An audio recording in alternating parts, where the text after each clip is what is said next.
Do I have a motion to return to open session? So moved. Dr. Roundtree and Ms. Franklin. Ms. Stanley, please call the roll.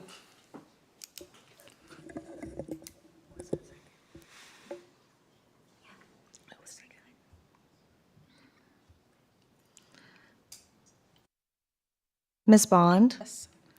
Ms. Franklin? Yes. Dr. Guidry? Yes. Ms. Parton? Yes. Ms. Purcell? Yes. Dr. Roundtree? Yes.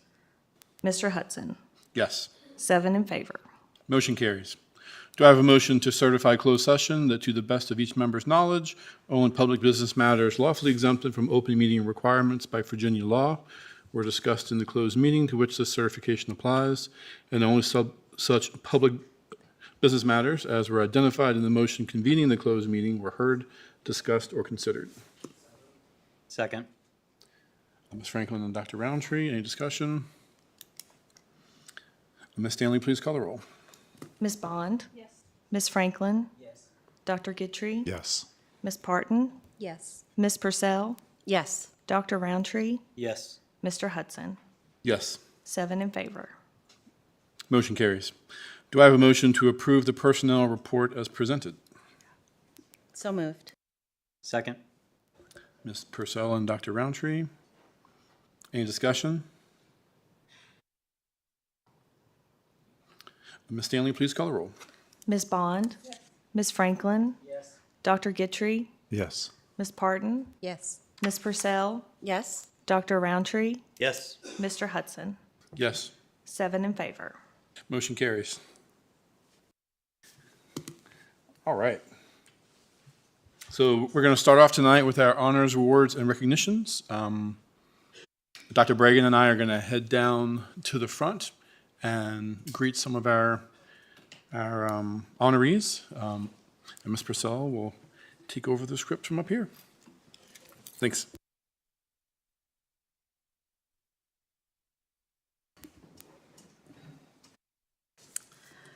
The participation of school board representatives on the Montgomery County School Board is a vital part of giving voice to the students in our school system.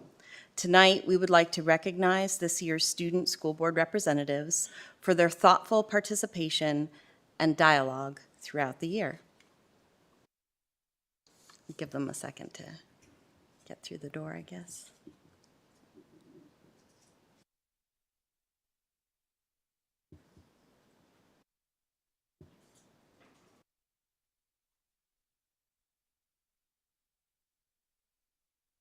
The 2024-2025 Student School Board representatives are Mallory Akers from Auburn High School, Marina Lee from Blacksburg High School, Disha Talagia from Christiansburg High School, and Asia McCone from Eastern Montgomery High School.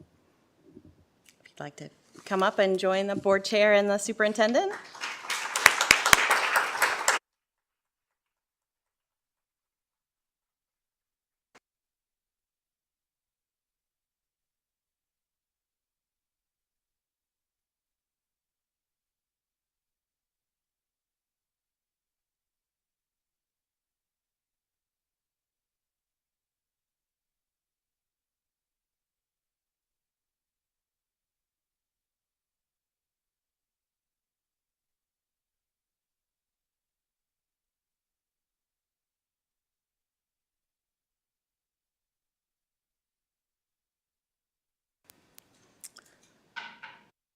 Next, the Millikan Educator Awards have rewarded and inspired excellence in the world of education by honoring top educators around the country. At this time, we'd like to recognize Anna Drew, the 2024 Millikan Educator Award winner in Montgomery County.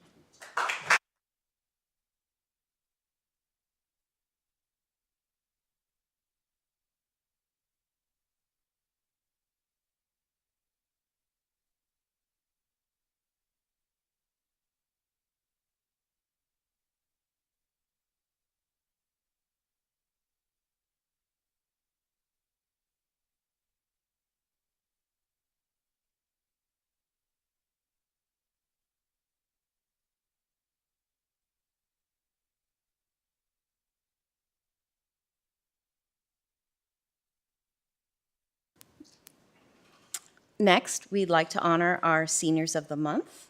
Dr. Lori Comer, Director of Secondary Education, will start our presentation for Seniors of the Month. This is a presentation and no action is required. Good evening, school board members, Chair Hudson, student representatives, Dr. Bragan, Ms. Osborne, and Ms. Stanley. As we bring forth our last group of senior nominees, we would like to wish these students and all seniors across Montgomery County Public Schools the very best in their futures as they graduate in just a few short weeks. Tonight, we are proud to celebrate the remarkable achievements of an outstanding senior from each of our 4 high schools. These students embody leadership and dedication, making a lasting impact on the school community. In addition to our seniors from each of the 4 high schools, we will also recognize 2 seniors from our high schools that could not attend last month in April. Their profiles are showcased here and in the central office lobby. They highlight unique talents and accomplishments. You'll hear statements from their teachers and their principals who nominated them, recognizing all of their hard work and their character. These exceptional students represent the best of our schools, supported by the unwavering encouragement of their families and educators. Each school administrator will come forward to present in the following order: Mr. Hurd, principal at Auburn High School; Mr. Stewart, principal at Blacksburg High School; Mr. Gwynn, principal at Christiansburg High School; and Mr. McDaniel, assistant principal at Eastern Montgomery High School. We will begin with Mr. Hurd.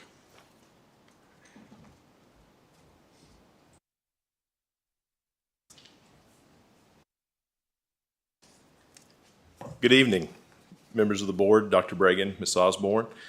The May Senior of the Month for Auburn High School is Jocelyn Lucas, and I would like to invite Jocelyn and her family to join me.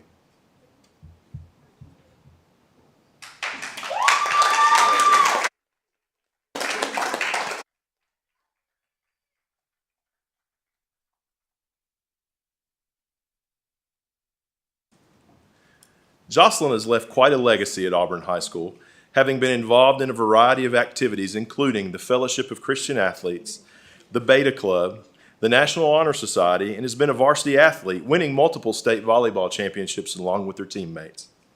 Her scholarly attributes are evident as well, with her AP biology teacher commenting that Jocelyn is an exceptional student who understands the value of hard work and perseverance. She's consistently pushed herself in AP biology, and it is clear that she puts in the time and effort to master challenging concepts. She's never afraid to ask questions and has great insight and contributions to class discussion. Jocelyn is kind, supportive of others, and comes in each day with a positive attitude, trying her best to fight off senioritis. Her exceptional maturity and work ethic are sure to serve her well in the future. Jocelyn plans to attend James Madison University to major in kinesiology with plans to become an occupational therapist.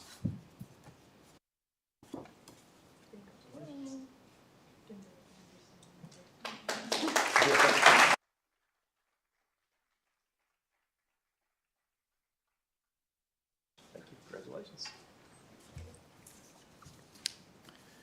The April Senior of the Month for Auburn High School was Ben Watson. I would like to ask Ben and his family to join me.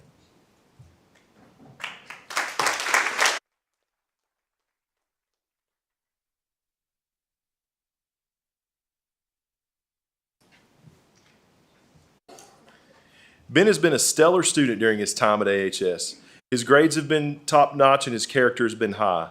He will graduate having been a member of the National Honor Society and Beta Club.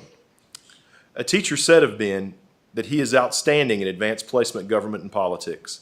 I've had the pleasure of teaching Ben for 3 years, and each year he's grown to be a determined, hard-working, and amicable young man.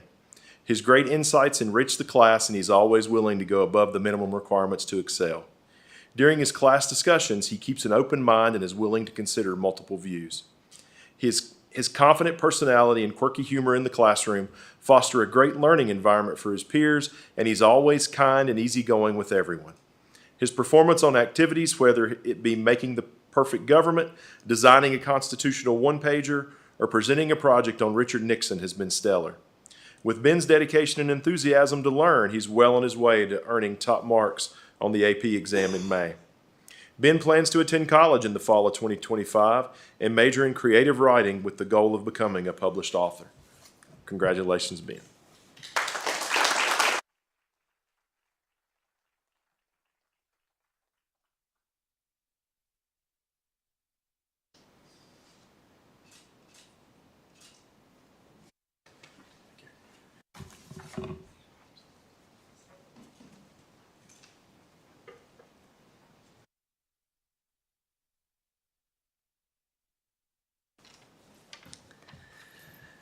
Good evening, members of the board, Dr. Bragan. It is my pleasure to introduce the Blacksburg High School Senior of the Month for May. This evening, we're here to recognize Anthony Dew for his outstanding achievements. Anthony is here this evening with his family. I'd like to invite them to come and join me at the front.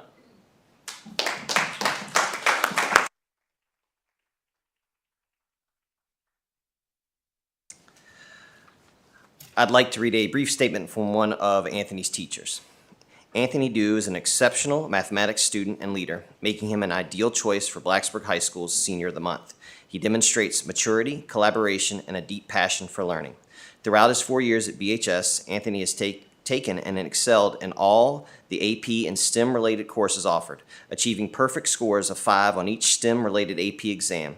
His leadership is evident in his revival of the Math Honor Society, Mu Alpha Theta, which he grew into one of the largest clubs in the school, as well as his efforts to expand participation in the American Mathematics Competition and organizing tutoring and service projects. Academically, he has mastered advanced topics beyond his high school curriculum, qualifying for the AIM 3 times and attending the prestigious Ross Mathematics program last summer. Beyond math, Anthony contributes to the school community through student leadership, athletics, and service initiatives. His dedication, intellect, and ability to inspire others to engage in mathematics make him a truly deserving of this recognition. Congratulations, Anthony.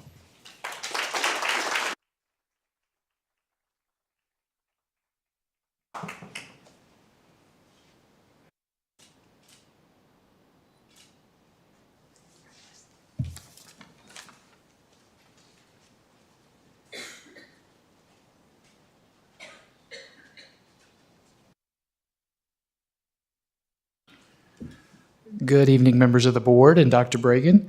It is my pleasure to introduce the May Senior of the Month for Christiansburg High School as Samuel, we call him Sammy, Seifa. I would like to ask Sammy and his family to come forward at this time, please.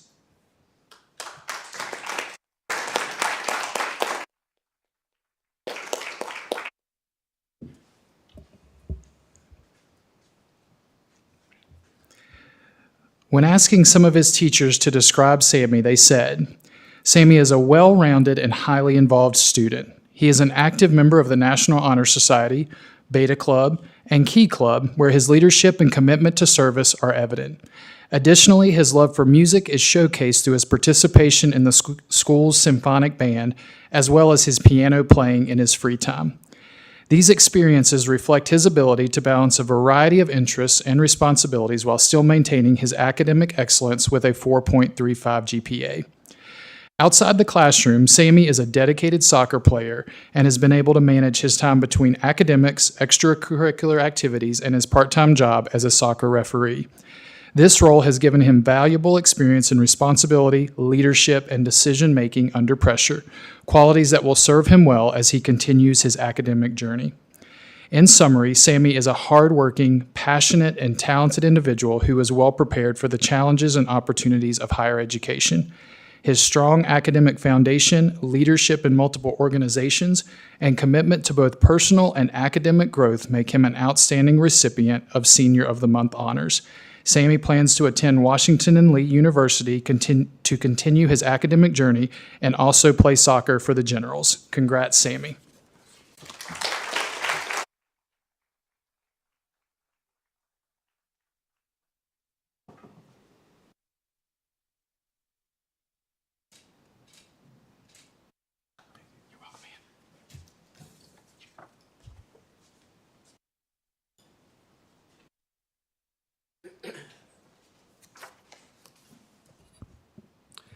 Good evening, members of the board, Dr. Bragan. It is an honor to be here this evening to recognize our May Senior of the Month for Eastern Montgomery High School, Mackenzie Starkey. Mackenzie is here with her family, and I ask them to come forward at this time.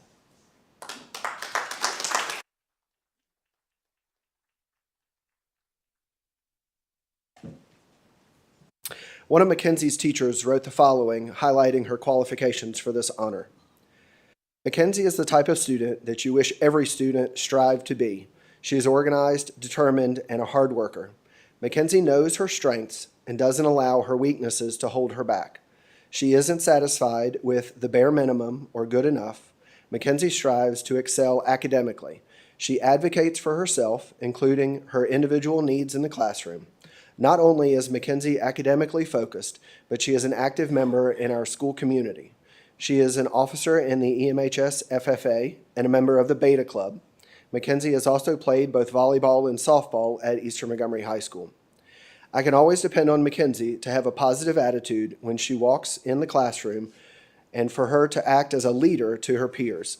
Many students look up to Mackenzie as a role model, and I can depend on her to encourage others to succeed. Mackenzie demonstrates what an all-around exceptional student, both academically and in the school community, should emulate, and we are so lucky to have her as a Mustang. Please join me in congratulating Mackenzie Starkey.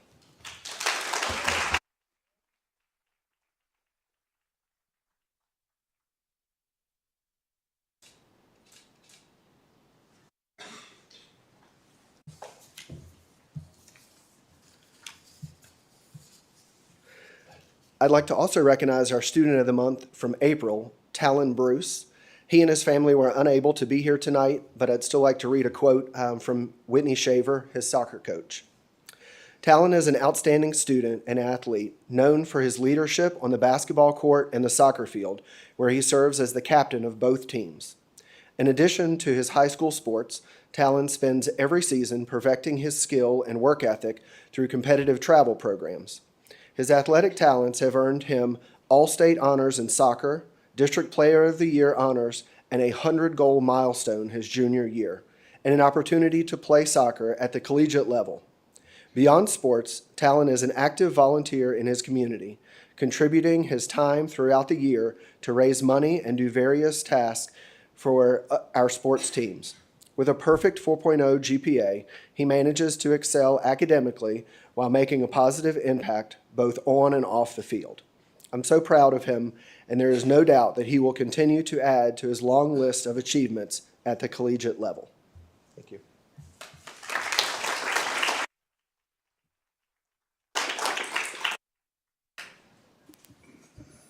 And next, we'll honor the MCPS Leaders of the Year. Dr. Amanda Widener, Director of Human Resources, will recognize our MCPS leaders.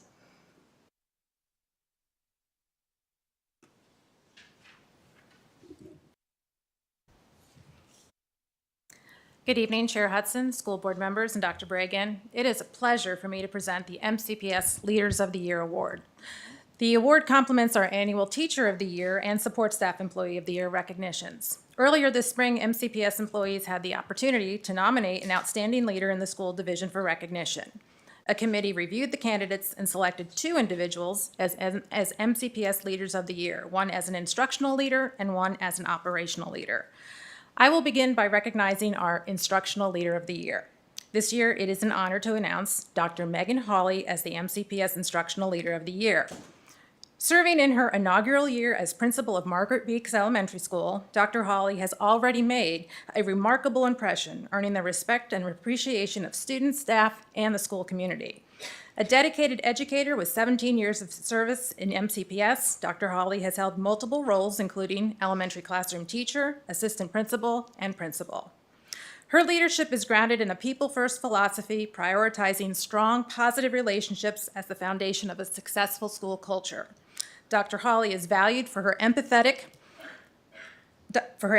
and thoughtful approach. She actively listens to students and staff, responding with compassion and insight. Her consistent engagement with families and the broader community reflects her commitment to creating a school environment where everyone feels heard, respected, and connected.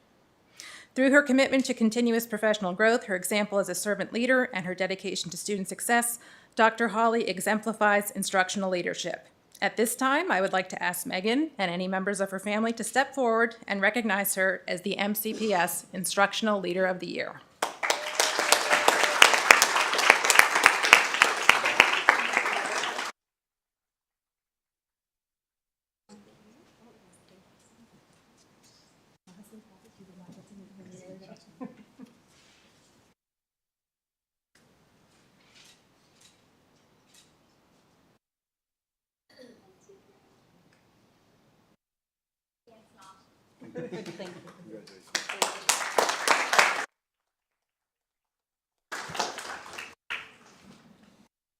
Our next recognition is for the Operational Leader of the Year. It is a great honor for me to announce my colleague, Don LaPuaza, as the MCPS Operational Leader of the Year. Ms. LaPuaza currently serves as the Supervisor of Personnel for the school division. She brings 21 years of experience and deep institutional knowledge to her role. Widely respected across the division, Ms. LaPuaza is known for her approachability, professionalism, and exceptional expertise in all areas of human resources. She is the go-to resource for staff, always ready to provide clear, thoughtful guidance and support. A true servant leader, Ms. LaPuaza maintains an open-door policy and consistently demonstrates a calm, caring, and solutions-oriented approach to supporting and addressing the needs of the school division. Her ability to listen, understand, and respond with care makes her a trusted advisor and a valued colleague. Her combination of expertise, steady leadership, and genuine warmth has made her not just a leader, but a pillar of the MCPS team. This recognition is a reflection of her remarkable impact on the people, processes, and operations of our school division. At this time, I would like to ask Ms. LaPuaza and any members of her family to step forward and recognize her as the MCPS Operational Leader of the Year.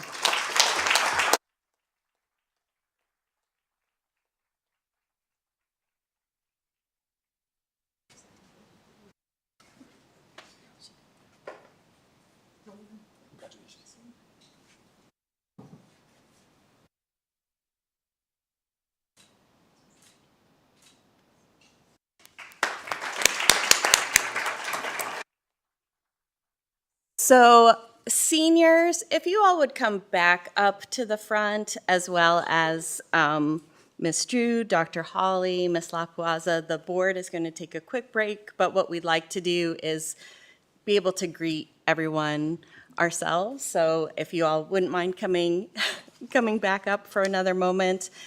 And I also just, while the other board members are headed down, I just wanted to say a bit more about the Milliken Educator Award for those of you, you all know this, you can head down there, don't make them wait anymore.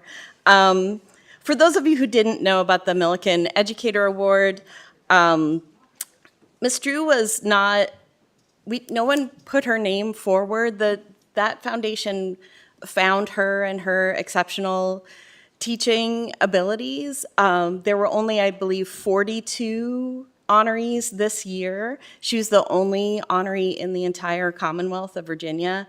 It was really a very remarkable honor, and we're just so very proud to be able to have educators like Ms. Drew here at MCPS. So please, come on up. Don't wait for me. Come on up.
All right. The school board will now receive public comment on the proposed 2025-26 school operating budget. Similar to our public address period, board sets aside 30 minutes to start a public address. Each speaker will have 3 minutes to address the board. Clock continues through applause and disruptions. The more disruptions there are, the fewer speakers who get to address the board. I'll call each speaker up by name in the order that they signed up. The board does not respond to speakers during the public address. Screens will show when the speaker has 30 seconds remaining when their time is up. Please state your name and the area of the county you live in. And the first speaker for the public hearing on the budget is Anna Vijayan.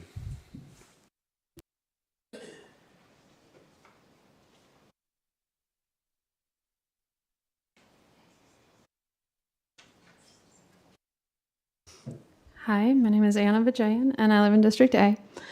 I'm speaking tonight in support of the budget adjustments that you all tentatively agreed upon at your previous meeting.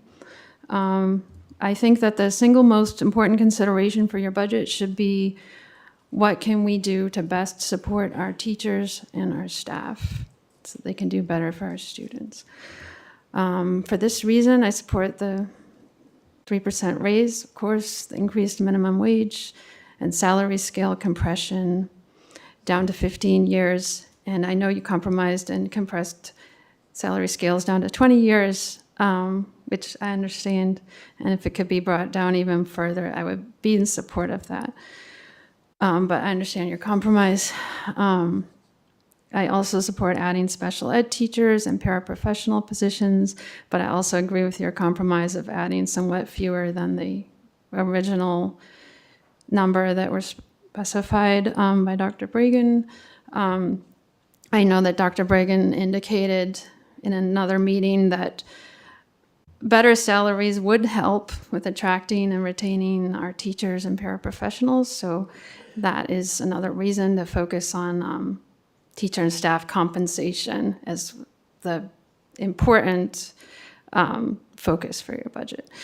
And that would help attract additional candidates to the positions. I also agree with your compromise of providing free breakfast, but not free lunch, given the other needs that we needed to address. And I also agree with not going forward with the SSO program. I firmly believe that school monies should be spent on teachers and students, not on public safety. Public safety should be funded by the towns and the county, and funding SSOs in the school budget is a slippery slope where you may find yourself devoting more and more of your budget to public safety needs rather than the county and the towns taking care of those needs. My son's former elementary school is one of the schools that has been without a dedicated SRO, and I have never felt unsafe during the hours I've spent in that school building. And I also agree with, since you had to make tough choices, dropping the dual language program for this year, and hopefully you can revisit that in another year. Thank you all for your efforts on the budget, all of you. I know it's a long process, and I'm really excited for the improvements you were able to make for next year. Thank you. Thank you, Mr. Jan. And that concludes our public hearing on the school operating budget. That was our one speaker sign up for that. Now we'll move on to our regular public address. We welcome the opportunity to hear from students, parents, employees, and community members about education matters in this community. The board sets aside 30 minutes to start a public address. We have the option to extend in 30-minute increments, which Ms. Stanley will remind us of. If there are additional speakers after 90 minutes, the board will continue with their business meeting and hold one additional 30-minute session at the end of the business meeting. The clock continues through applause and disruptions. The more disruptions there are, the fewer speakers who get to address the board. I'll call each speaker up by name in the order that they signed up. Each speaker will have 3 minutes to address the board. The board does not respond to speakers during public address. Screens will show when the speaker has 30 seconds remaining when their time is up. Please state your name and the area of the county you live in. Our first speaker tonight is Judy Barilski, followed by Angela Akers.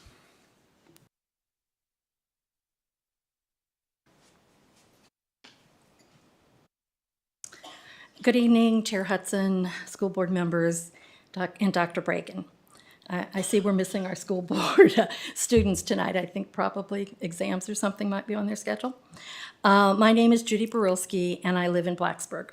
I'm speaking tonight regarding revisions to the Code of Student Conduct Policy. I want to begin by thanking Mr. Howard and others who worked to revise the policy. I know from serving on revision committees the hours of work and the many minds it takes to align policy to meet Virginia Department of Education guidelines and make processes transparent and accessible to staff, families, students, and community members. On Sunday, I sent you revision recommendations. I hope you had time to review them and will consider them in your discussion tonight. Tonight, I will focus on highlighting 4 of them. First, in the section entitled Monitoring for Disparities of Outcomes and Opportunities, no measure is given for analyzing absenteeism. I suggest including risk ratio as the measure. It's an appropriate measure for group difference and consistent with the measure that's already stated in the policy for out-of-school suspension and expulsion. Second, in the same section of the code, consider adding risk ratio data analysis for in-school suspension. As written, only out-of-school suspension and expulsion are mentioned. Anytime a student is removed from instruction, they are denied the opportunity to learn, which increases the chances for disparity. Adding in-school suspension analysis to the monitoring process will provide a more comprehensive evaluation of the disparities and outcomes of opportunities. Third, consider adding a new section entitled Reporting Analysis of Disparities of Outcomes and Opportunities. In this new section, identify when the risk ratio analysis will be presented to the school board and the public. Consider scheduling reports at the end of the first semester and the end of the school year, with the end of the school year report including longitudinal year-end data, beginning with school year 2021-22. Adding this section will establish the time for school board presentations, and including the longitudinal data will help track the progress being made to reduce disparities of outcomes and opportunities. Fourth, consider including the MCPS Progressive Discipline Matrix in the Code of Student Conduct. Following up on Ms. Purcell's comment regarding the format for publishing Code of Student Conduct for families and students, I researched what other divisions publish. I found many school divisions include their discipline matrix. Publishing the MCPS matrix will begin to help students, families, and community members understand administrative responses to student behavior. Thank you for your time. Thank you, Ms. Abrowski. Next up is Angela Akers, followed by Bob Beard.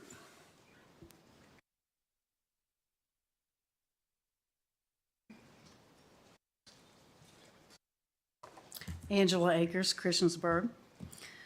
This comes directly from the privilegeinstitute.com website. WPC is an annual dynamic, challenging, comprehensive, and collaborative experience. As has been our tradition for decades, we dive into the difficult concepts of privilege and oppression around race, gender, sexuality, class, disability, etc. Through the exploration of their role in all systems, banking, healthcare, justice, education, etc., we offer solutions and team-building strategies which work toward a more equitable world.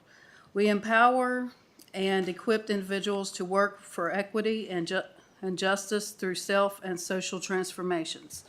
White privilege is the other side of racism. Unless we name it, we are in danger of wallowing in guilt or moral outrage with no idea of how to move beyond them. It is often easier to deplore racism and its effects than to take responsibility for the privileges of some receive as a result of it. Once we understand how white privilege operates, we can begin addressing it on an individual and institutional basis.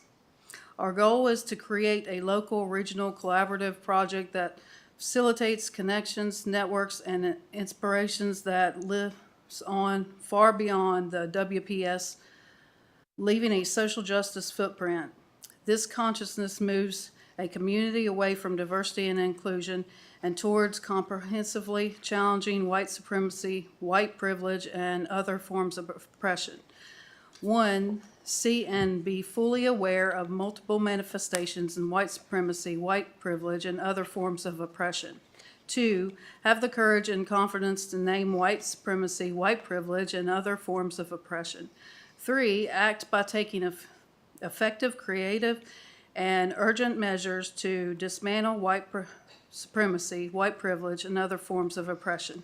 4, proceeded as leaders planting ongoing seeds of change. The leadership activities include mastery of key terms: white supremacy, white privilege, oppression, ally, and racism; ethnic affinity groups, youth-friendly film viewing with adult allies; individual and group reflection; regional action planning; youth-led dialogue; arts-based breakouts. Is this where our tax dollars are going? This is what needs to be cut by the budget instead of free lunch and the school safety for our children. Thank you. Thank you, Ms. Akers. Next up is Bob Beard, followed by Kim Bowman.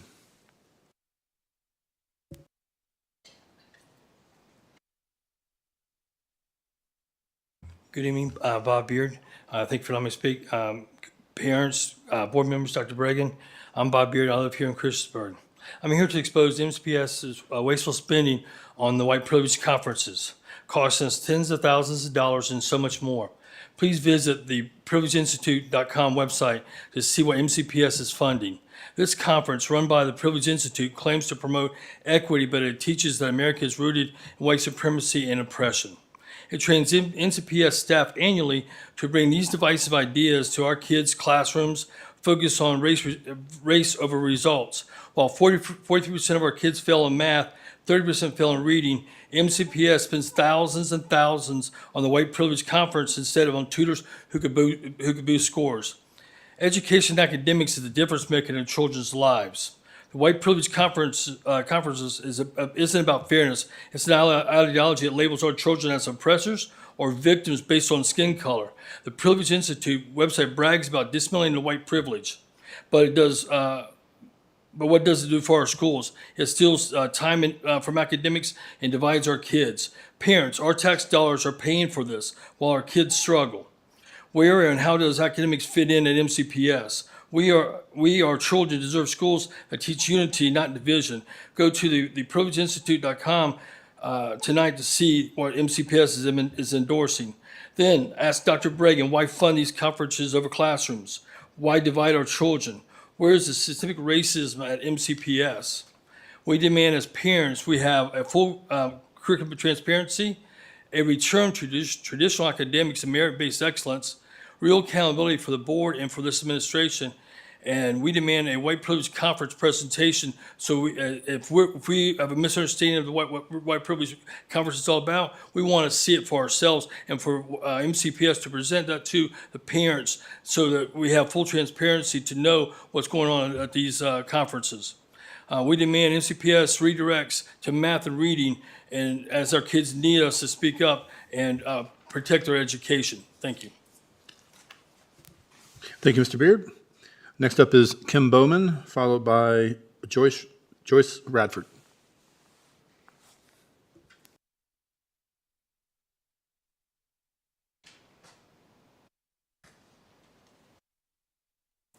Good evening. My name is Kim Bowman. I'm from Christiansburg, and I would like to talk about the emotional impact and how WPC's teaching hurts our students. First of all, their website again was theprivilegeinstitute.com. If you haven't checked it out, you probably should. And one of the things that I found there is that it describes a youth action project that teaches children as young as 11 years old to fight white privilege. In 2014, an 8-year-old at WPC was taught to say white people get jobs easier because of their skin, not their skills. This isn't education, it's indoctrination. Imagine that your child's coming home ashamed of their race or believing that they can't succeed because of racism. White kids are told they have unearned advantages. This fosters guilt and is an assumption of racism. Non-white kids are told systemic barriers hold them back, crushing their confidence. Critics call this psychological harm, even child abuse, because it divides classmates and it distracts from learning the actual reason they're there. While MCPS sends their staff to these conferences, 43% of our students are failing in math, and 30% are struggling to read. Why are we funding these conferences that teach division rather than multiplication? Parents, this is happening in our schools, and our kids deserve to be taught that they can achieve anything, not that their race defines them. Talk to your children tonight and ask them what they're learning about race. Then tell the board to stop sending staff to WPC and focus on a real education. Our kids are counting on us. Take a look at me. I'm a white Christian. Okay? Nobody would know. My nieces from one sister have a black father. My father's last wife Thank you, Ms. Bowman. Your time's up. was from Peru. My brother's children are Mexican. Thank you. I'm not a racist. Next up is Joyce Radford, followed by Kimberly Williamson.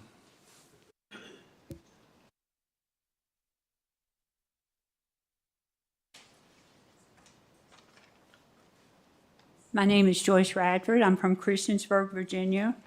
I am furious MCPS wastes $12,500 on the White Privilege Conference while hiding the details. Visit the whiteprivilegeinstitute.com and see for yourself. They teach white supremacy narratives, not academics. Yet MCPS sends 4 staff members, spending $500,000 on DEI overall, while 43% of kids fail math and 30% lag in reading. Tutors could raise scores 5 to 10%, but we get ideology.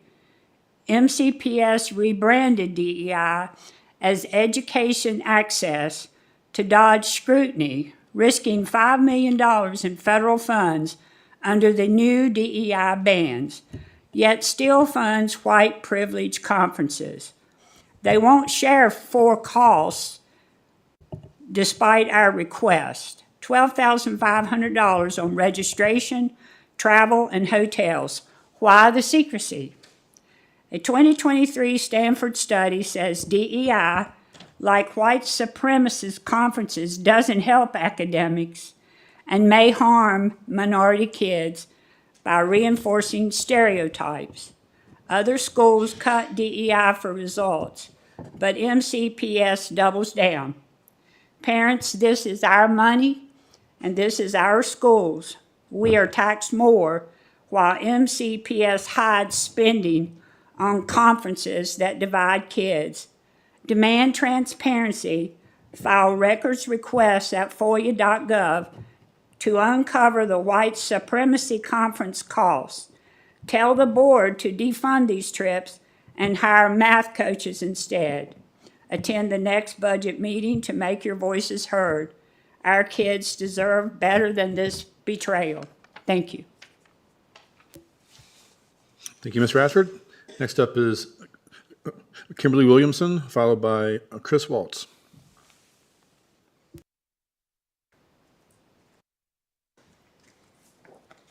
Kimberly Williamson from Christiansburg. MCPS spends thousands of dollars annually on DEI indoctrination programs like the White Privilege Conference. WPC teaches attendees and ultimately our children to focus on racial and social ideology rather than academic skills, while a stunningly high percent of our kids fail at math and reading. This prioritizing of ideology over education betrays our children and our trust as well, since MCPS keeps the true costs of WPC hidden. Visit theprivilegeinstitute.com, their source of WPC, and see what lies and deceptive filth they are gaslighting you with. It's pure indoctrination, pushing false guilt and false victimhood on our kids and teachers. Federal Executive Order 14151 bans harmful and wasteful DEI practices, and MCPS risks $5 million in funds by clinging to WPC. Per Title VI and Supreme Court precedent, it is illegal to use race, either directly or indirectly, as a factor in any decision-making or action within MCPS. Parents, teachers, and students who know this is wrong, you are not alone. Learn to recognize when you are being gaslit with false guilt and or false victimhood in order to affect your thinking and your actions. These are the malicious tenets of DEI, critical race theory, critical justice theory, restorative justice, white privilege, white guilt, etc. All of these are false teachings and will do nothing but bring social injustice and perpetually divide and categorize people based on stereotypes. Every child is at stake, and it's time to act. Parents and your students, teachers, community members, here's how. 1. Visit theprivilegeinstitute.com to see the truth. 2. File record requests at foia.gov to retrieve WPC costs. 3. Email the board and superintendent. You can find all contact info at mcps.org under About Us. Confidentially, this is number 4, report to WPC indoctrination and other DEI-based discrimination, all violations of Title VI, at nddei.ed.gov. And 5, vote out board members who waste our money and insist on indoctrination over academics. Together, we can save the schools. Thank you, Ms. Williamson. Next up is Chris Waltz, followed by Anna Vijayan.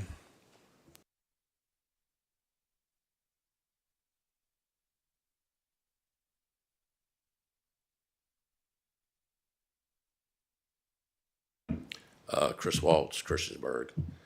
I'm up here, this is the third time I've addressed it. The first time to all of you sitting up here, but this has been addressed twice before, and I do have recorded phone calls. But it seems that you all just want to violate the law and ignore the law pretty much every meeting. It says on here that at 6:01, you decided to enter into a closed meeting. But at 6:01, this chamber was empty. All closed meetings, and it's in the law, which all of you are supposed to have had training in once you were elected. You have to enter an open meeting, and then you have to make a motion, you have to read the exemption, and you have to vote. It says here you voted, but none of you were in the room. So where exactly did that vote happen? Because an open meeting means anyone in the public can attend, like me. The first time I did it, I just read the schedule wrong. So I showed up at 5:45 like I did today. This is the third time. Why do you think you can violate the law? What makes you special? You should follow the law and do exactly the procedure that the law requires, because you're not above the law. And while you may think you are not special snowflakes. Thank you. Thank you, Mr. Waltz. Next up is Anna Vijayan.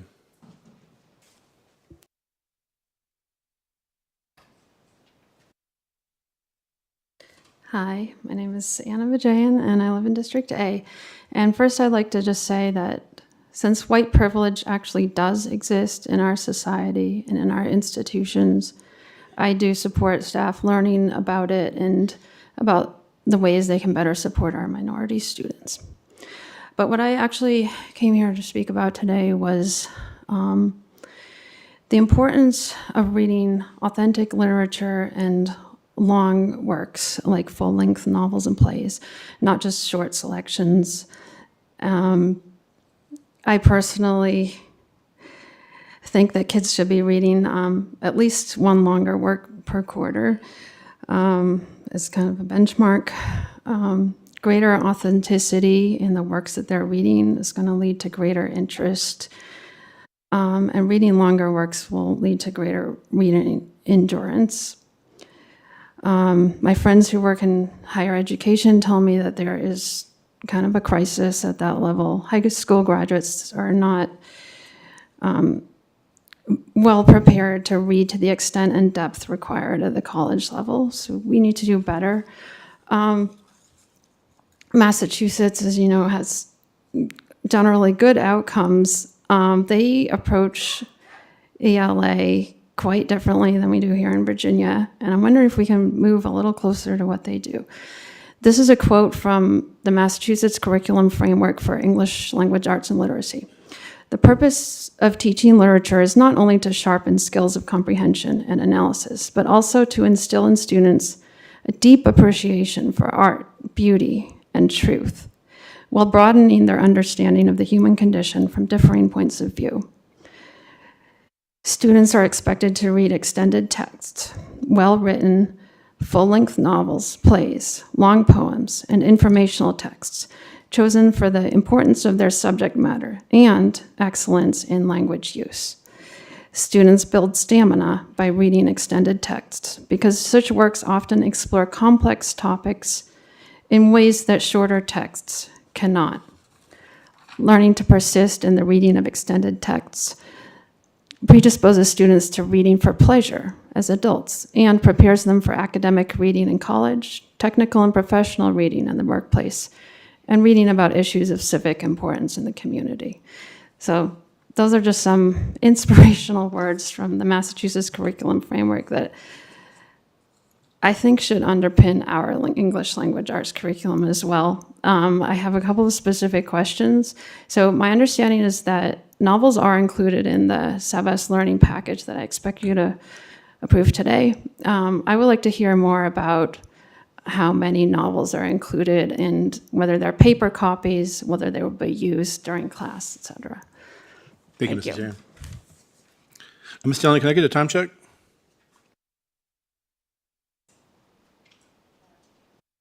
Seven minutes left. Okay. Our next speaker is Chris Thomas.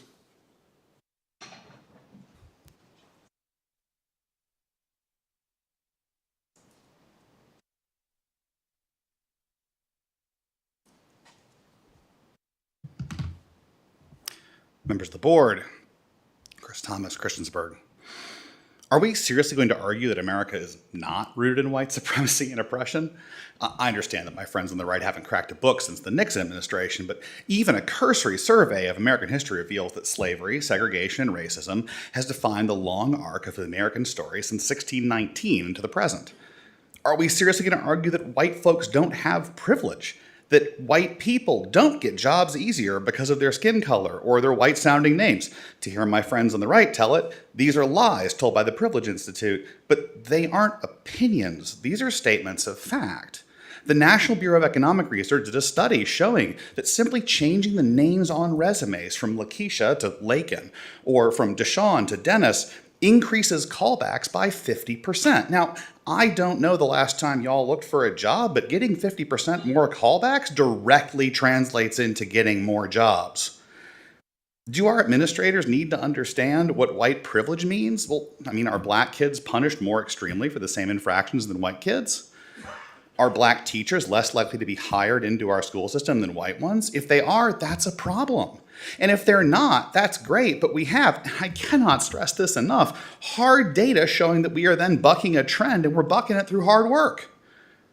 What we've seen here tonight is a parade of people who simply do not know what they're talking about, and who are hoping that by throwing a bunch of buzzwords from AM radio around, they can scare you into believing that MCPS is part of some vast, insidious conspiracy. It would be hilarious if we hadn't seen this show before. It's the enemy within. It's the conspiracy of rot. It's the academics peddling an ideology of ivory tower degeneracy, and it always ends in the same place. Give it time. They'll be up here ranting about blood and soil before too long. Never believe that they are completely unaware of the absurdity of their replies. They know that their remarks are frivolous and open to challenge, but they are amusing themselves, for it is their adversary who is obliged to use words responsible, since he believes in words. They have the right to play. They even like to play with discourse, because by giving ridiculous reasons, they discredit the seriousness of their interlocutors. They delight in acting in bad faith, since they seek not to persuade by sound argument, but to intimidate and disconcert. And if you press them too closely, they will abruptly fall silent, loftily indicating by some phrase the time for argument is past. If you know your history, you know where that's from. And I shouldn't have to tell you. Thank you. Thank you, Mr. Thomas. Seeing no one else signed up, public address is closed. All right, next up are our consent items. If no one wishes to move an item out of consent, we will consider these items approved.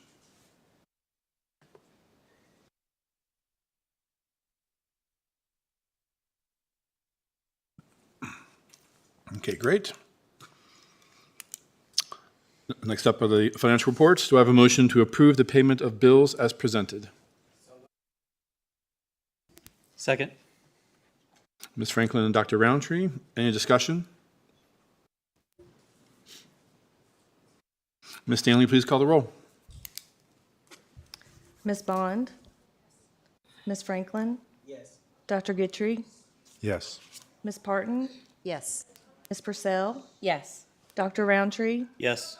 Mr. Hudson? Yes. 7 in favor. Motion carries. That leads us to our business meeting, and first up is our report from Superintendent. Thank you, Chair Hudson. On this Teacher Appreciation Day, I extend my deepest gratitude to the extraordinary educators who serve the students and families of the Montgomery County Public Schools. Our teachers are the heart of this school division. They are dedicated professionals whose passion, resilience, and compassion shape the lives of our children every single day. Teaching is much more than a profession. It's a calling. Whether guiding a student through a complex math problem, nurturing a love of reading, offering encouragement on a difficult day, or inspiring dreams for the future, our teachers make an indelible impact on the lives they touch every day. We recognize and celebrate all you do, not only this week, but every day. Thank you for believing in our students, going above and beyond, and being the foundation of academic excellence and personal growth across all of our schools. Simply put, as the school superintendent, I just want to say thank you. In addition to that, I also had the privilege today of attending CTE signing day at Auburn High School. It was great to see the students recognized for their outstanding work in the trades and their commitment to career and technical education. Our CTE programs are second to none and something this division should be extremely proud of. Just as an FYI, we are currently exploring some options for conducting an energy audit for the division to learn how we can save money through more efficient use of our utilities and energy. We plan to present an idea on this with some more specifics at a future board meeting, but I wanted to give everyone a heads up.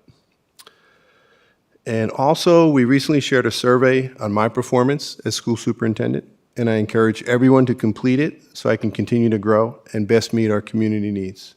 The link can be found on our district website in the superintendent section, and we will also put it out on social media. Lastly, I just want to remind everyone that we have an early release day tomorrow due to some small concert event or something like that taking place at Virginia Tech tomorrow evening. Thank you, Chair Hudson.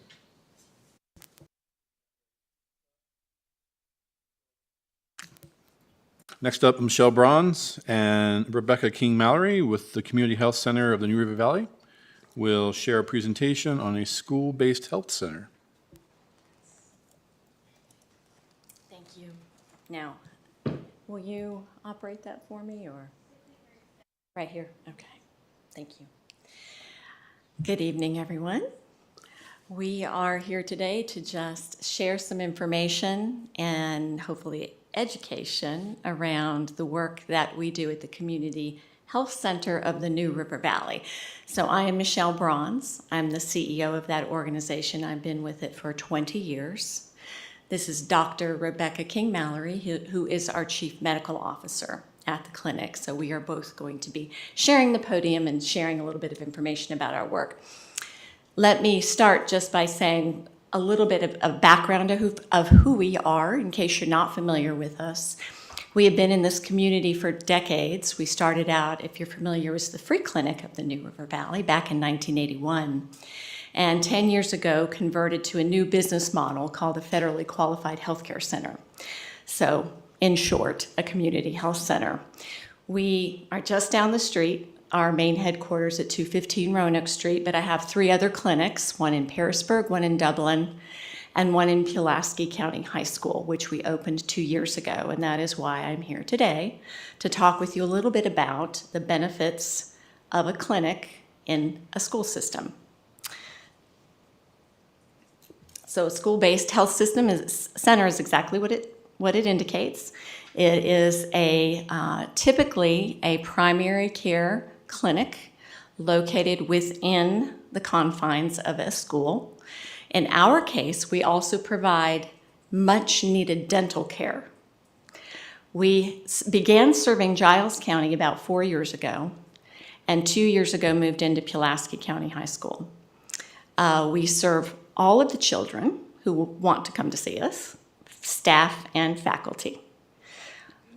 We provide more care than the school nurses are able to under regulation because we are a standalone clinic. As a nonprofit organization, we serve many people in Montgomery County already, those who are underserved, uninsured, but also those who are insured. So we see Medicaid and Medicare patients, as well as you with your Anthem or your Optima or your Aetna. And that allows for us to have a separate funding stream to support our services and to write off those services that we do provide for those individuals who have nothing to pay us. So in essence, when we changed our business model 10 years ago, we maintained our mission as a nonprofit organization of keeping the doors wide open for anyone who walked in. We turned no one away due to an inability to pay. But now we serve an even greater audience. Anyone who walks in with any insurance can see us. And if you have Medicare, if you have Medicaid in this community, it's very difficult to find a primary care provider, let alone a dentist who will see you if you have Medicaid coverage. Dentists and physicians are able to, under law, cap their payer mix, cap the mix of individuals that they see. And if you aren't able to get into a private practice office, we are that safety net that catches you. We have grown and grown and grown in the last 20 years that I've been there.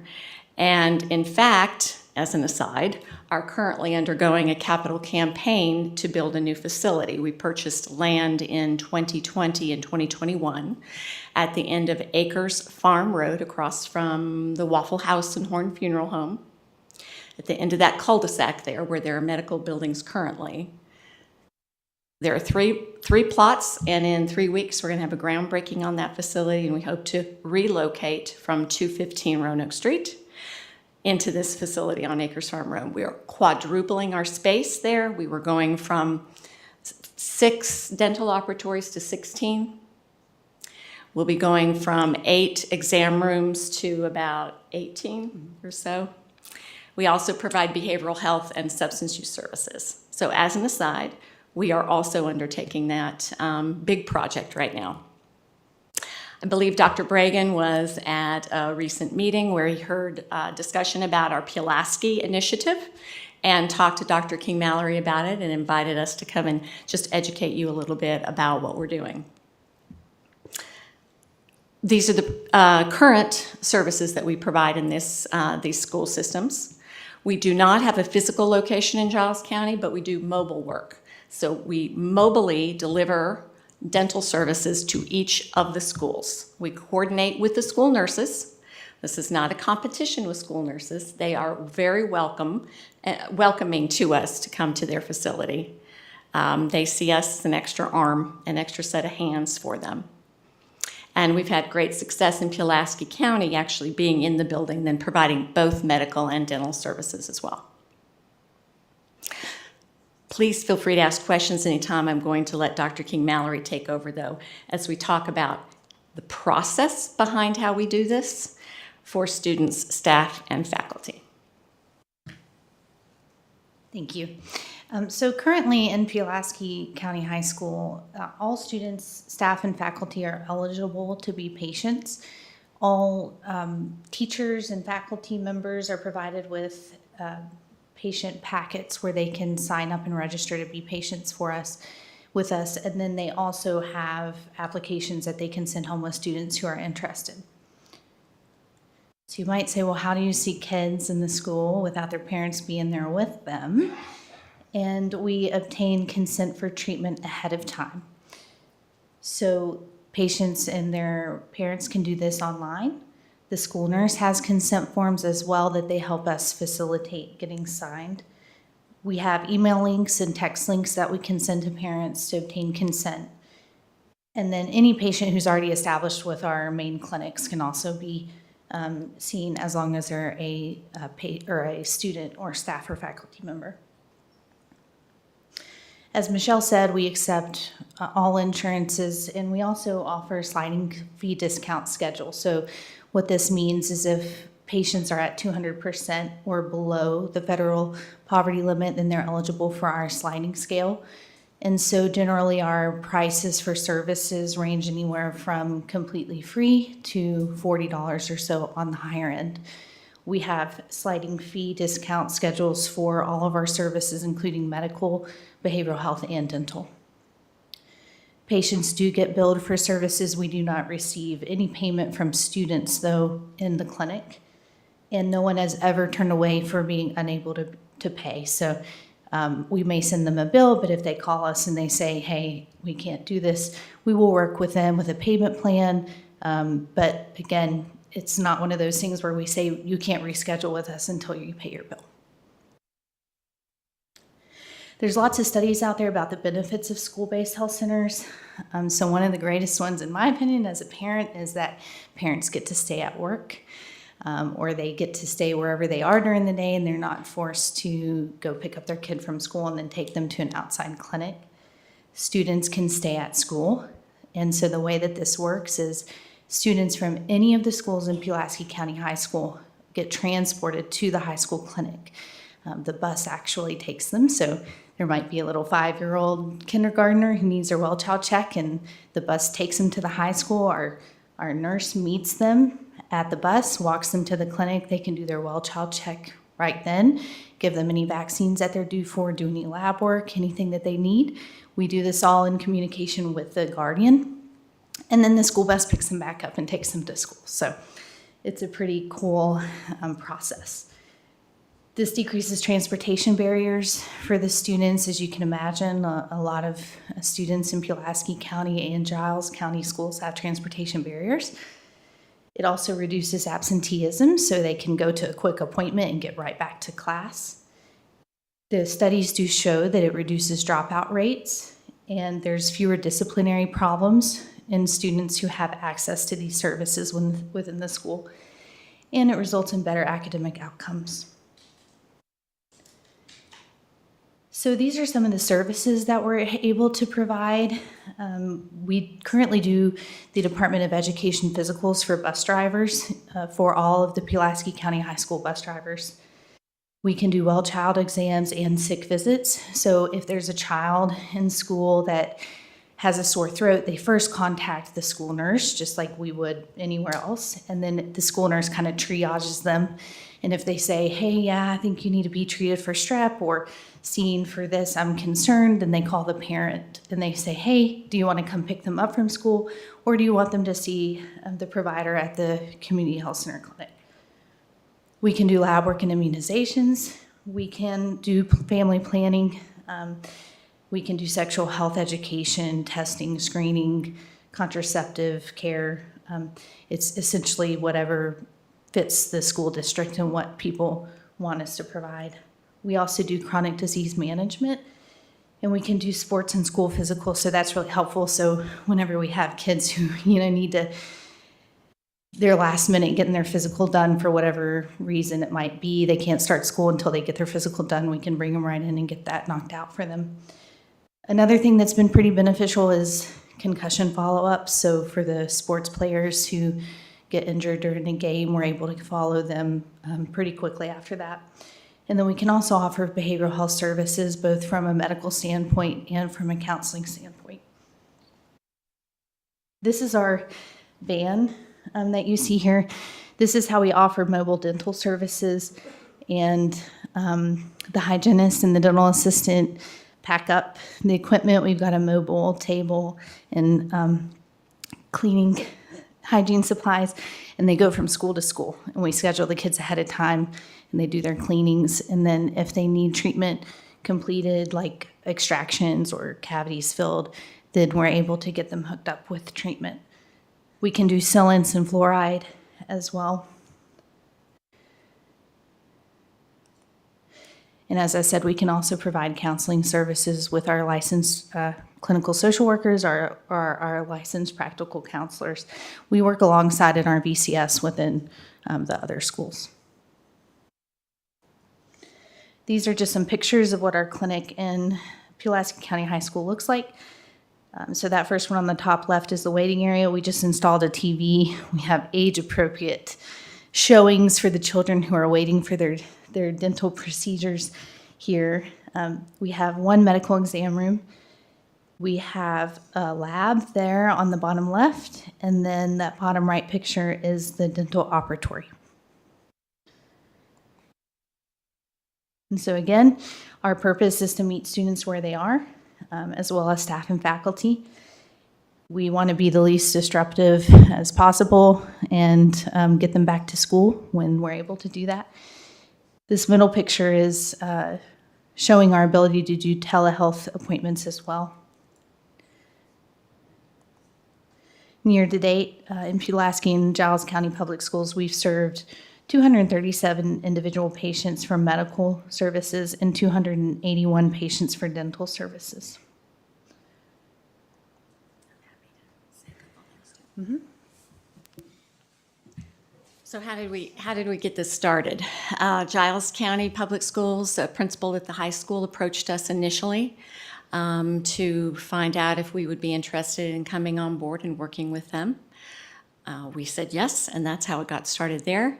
In Pulaski County High School, much to my pleasant surprise, Miss Megan Atkinson, who is now, I guess, a part of Montgomery County Public Schools and used to work at Pulaski County, approached us and asked us a couple of years ago if we would be interested in doing this. This was a personal mission of hers to do this for her students. She was over the, as you are aware, probably the technical education building, which is where we are located in the high school.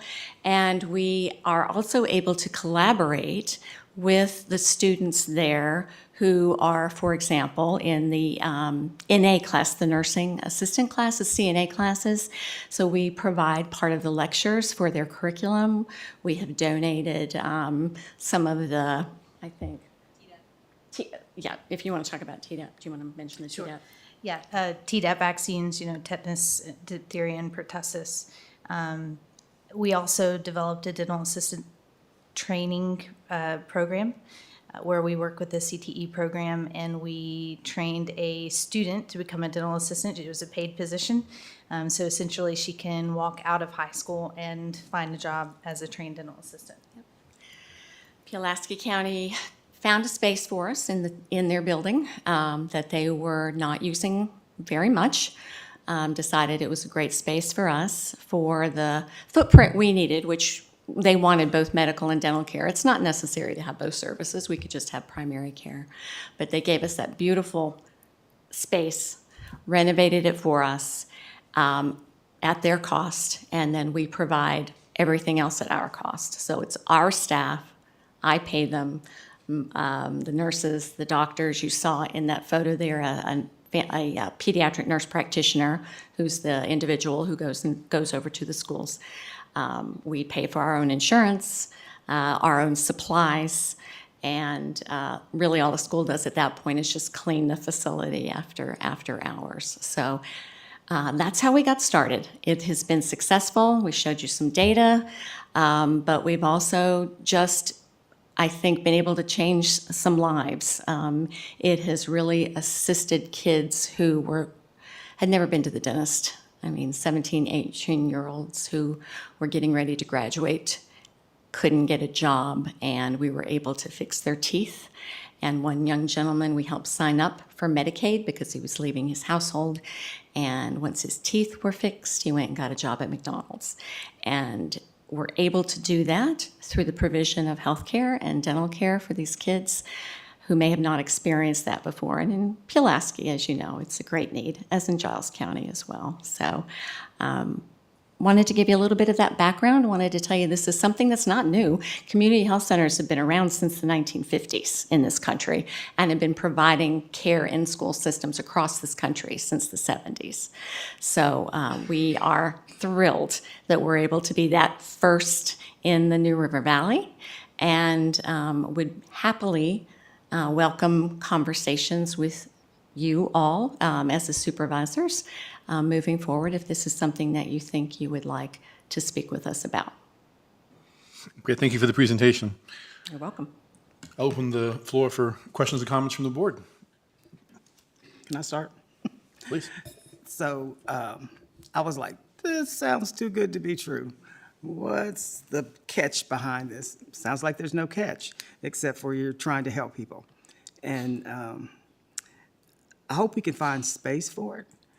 What is the bus to transport students? How does that work, especially in a district our size? Right. So it's not necessary. It is something Rob Graham decided he wanted to do for his school system. So we actually provided care the first year without transportation. It was really just to the high school students. And he talked to his board of supervisors, and they decided that they would be able to just institute their bus drivers during the course of the day, and just, I think, other staff who also drive those vehicles that work during the day, and make them available. So when the school nurse at the elementary school calls and says, I've got, little Susie here who might have a strep throat, we'd like to send her over, we can work her in. And that was really all Mr. Graham's initiative to handle that part of this. So it's not necessary. We can certainly put ourselves in any school and see just those students, staff, and faculty. But I think if there was a way that we could provide transportation in an area, let's say Shawsville, Elliston area, that would allow all of those kids and staff and faculty from that particular region, that geography, to visit it. It would certainly, I think, help be part of the greater good. We're a nonprofit organization. Our mission is to serve anyone who comes in the door. We have not let that go. So really, this is not a money-making project for us. We barely do. If we break even, I'm happy. But this is part of who we are and what we do for this community as a community health center. So there's no, okay, the other shoe's going to drop. It's not. We need space. We need it renovated and medically appropriate and soundproof for us, but that's about it. And you said folks from the community? No. It's not out of bounds, but it was the choice of the school system. So as Dr. King Mallory said a moment ago, the services we provide in each of the counties, the supervisors tell us what they want us to do. In both of those cases, they said we don't want parents, we don't want community members walking in. It's a safety issue in their eyes.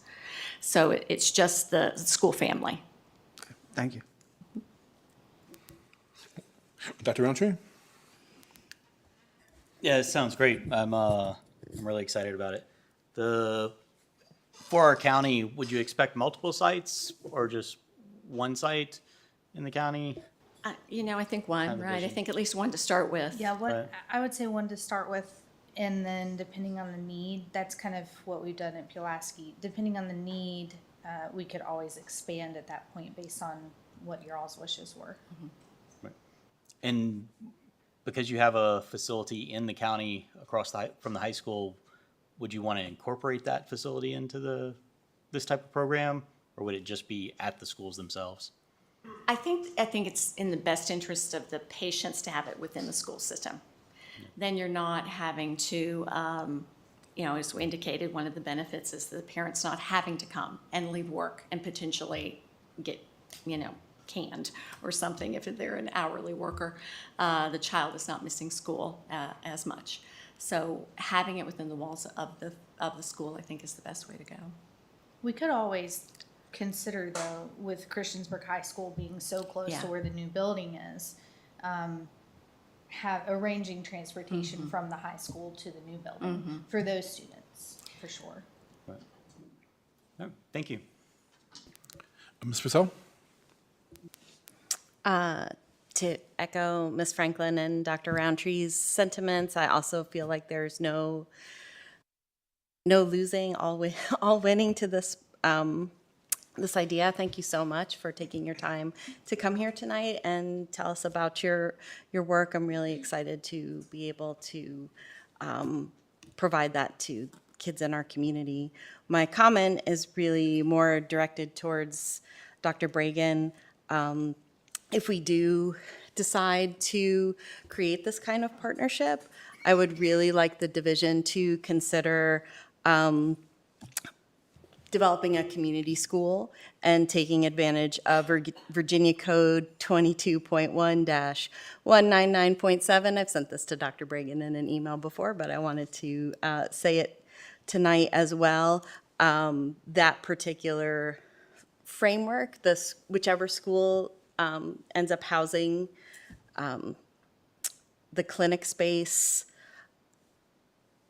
were it to become a community school, there's just extra support from the state for grants and other things. In Roanoke, Fallon Park Elementary School has a partnership with Carillion, and they did that community school distinction as well, and I think it may just lead to more opportunities. So thank you again so much. Ms. Bond? Thank you, and I appreciate the fact that it doesn't matter the income level, because there's a lot of families that are above poverty levels that get no assistance, no funding, no help, and those are sometimes the hardest ones to reach, so I appreciate that. One of my questions was, along with someone else that asked it, about the bus, because I kind of felt like, okay, if it were in Eastern Montgomery and you've got someone from the Auburn community to take one student, not that they're not important enough to do that, so but it kind of just doesn't sound real feasible to put one child on a school bus and transport them down, because you've got the cost of the bus driver, things like that. So is it not another situation that someone could use just a vehicle of some sort to transport a child, someone that's been recognized to be able to do that job? Sure. Is that an opportunity? Yeah. Okay, so you don't have to use a full Correct. diesel bus. Correct. And that would be an obligation that the school system understand. would absorb. Absolutely. Okay, I didn't Yeah. know if it was a legal issue No, there or not a something legal like, but issue. that could be worked out to that extent. Correct. Great, and, also if you were housed, let's just say in one of the schools at Eastern Montgomery, would any school in the county students be able to attend? I'm hearing that correctly. Correct. That's how we currently function. Right. That would be up to you all to make that Right, I decision. understand. I just wanted to make sure I understood that correctly. Okay, Yes. great. Thank you so much. It sounds wonderful. Ms. Parton? This is amazing. First off, thank you for your passion and compassion to serve. Much appreciated, much needed here. Some districts may be more than others, but as Ms. Bond pointed out, we do have those families in all of our districts that need help. So I'm glad to hear that.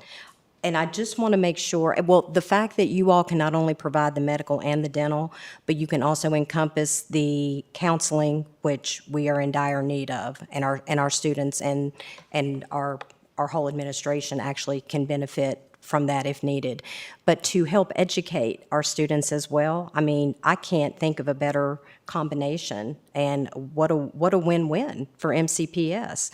So I am ecstatic about it and would love to move forward with it. But I did want to make sure that I heard you correctly, because, you know, we deal with budget and money all the time, and that's a very huge issue for us because everything is important, and, you know, we always have to make tough decisions. So did I hear you correctly when you said how the monetary part of it, because I know that nurse practitioners and dentists and those type of people get paid very well. So if you don't mind just repeating that part, and maybe what would our part as far as that part of it would go? I just want to make sure that I've got that understood. Absolutely. And it is your budget time, after all, right? It is our staff. So I employ between the 4 clinics about 100 staff members. And so our staff would rotate through the clinic. We primarily keep it to just a small handful of individuals, nurses and physicians and dentists who enjoy working with children and know how to do that. But they rotate through. So they are my staff, employed by me, paid by me, insured by me. And so that is not anything that the school system would have to worry about. Really, the obligation for the school system is just to find the space and create the space that we need. Well, I would vote we find the space somewhere. I would have this in every school if we could. But if we could even just get started with one, that would make me happy. And it would be such a benefit to not only our students, but to our employees as well. So thank you guys so much for coming and sharing this. And I'm very excited. Thank you. Thank you. Dr. Guidry. Thank you as well for this presentation. I echo the sentiments of my fellow board members. I don't know, Superintendent Bregan, if you've thought of, we have a budget now, and we've approved that budget. So would we have to wait a full year if the school board wants to move forward? Because it seems like there's a consensus of the school board for doing something for moving forward. I don't think we'd have to wait, wait for the consent from the school board, but what correct me if I misunderstood, but the major thing that we have to contribute is a space that's appropriate. We can do that within our operating budget. And the renovation, you'd have to renovate the space to make it amenable to a clinic. Do you know how much it costs for converting that space into a clinic? I can tell you the Giles space, which you were saying the Pulaski space there, and the Pulaski space is probably about a third larger. They spend about $30,000 in Giles County. Okay. I actually am not sure what they spent in Pulaski County. Okay. I would love to, if we do move forward, to make sure that students across the division had access to the clinic. I know there's certain communities that may need it more than others, but even in my district, you have graduate students who have young children, and they don't have a lot of money either. So if we do move forward, I would urge us to do it in a way that made it available to students across the county. Thank you. I don't have any questions myself. The ones that I had were already answered. I guess it definitely sounds like there's a lot of interest from the board here. I guess my question would be to Dr. Bregan, what would be kind of next steps? Seems like maybe a suggestion from administration about where you might want to put it, what it might look like, work through some of these things for us to respond to and give you feedback.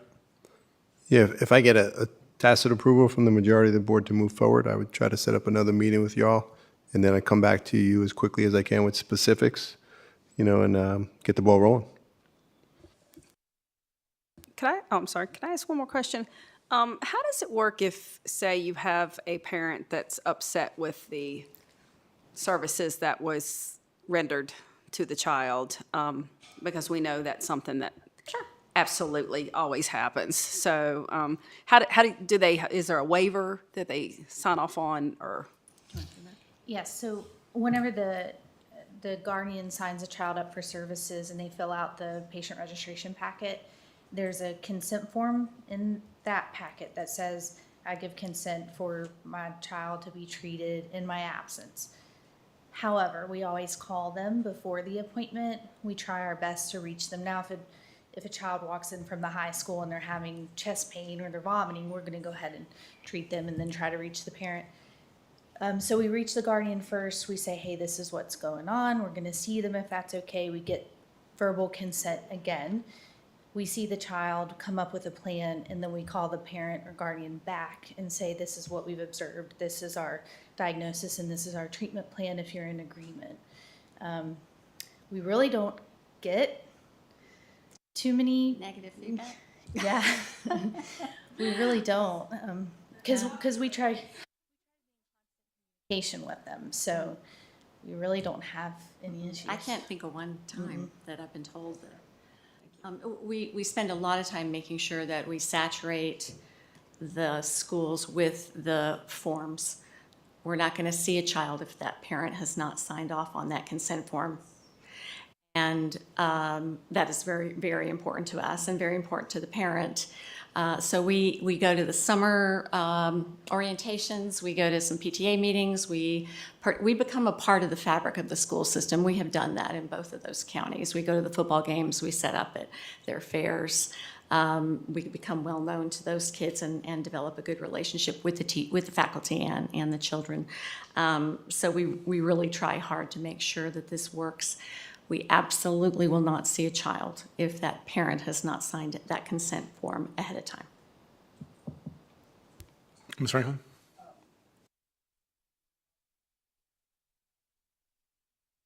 Key your mic, Penny, I'm sorry. The reality is, in a district our size, we really would need 4 clinics. That's just the bottom line. And what that would look like to be equitable to all of our families and students and staff.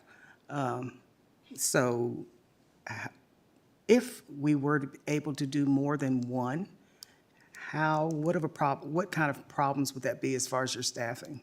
One is doable because we have the staffing for it currently. I would have to hire more staff, which takes time, as well as obviously looking at the impact on the budget. So with 2 school systems under our belt, I still would highly recommend that we go to the one that you all choose, that we begin in first. Work through the humps and the bumps and the barriers the first school year, and then reevaluate after that and see how it goes. I can give you an example. Giles didn't go as well as we thought it was going to. It is an extraordinarily small community. There's 17,000 residents in the entire county. We were not as well utilized as we thought we would be, and we had to cut back services there. We learned that in a year. The Pulaski County school system clinic has grown within that school system. And Mr. Graham saw the opportunity to bus, and that made a lot of difference across the board. So you're right. This is a huge school system. I can tell you that our data from our Christiansburg clinic shows that we serve the majority of patients in Montgomery County from the Elliston-Shawsville areas. Those are the most needy patients that come to us in our clinic down the street.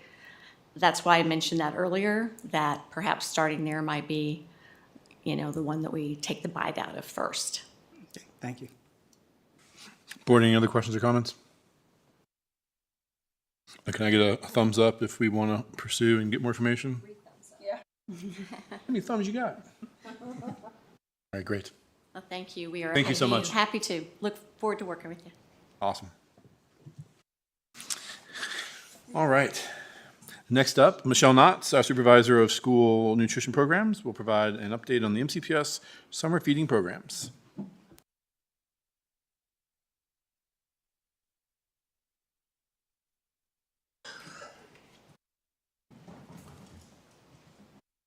Good evening, board members, board chair, Dr. Bregan, Ms. Osborne, and Ms. Stanley.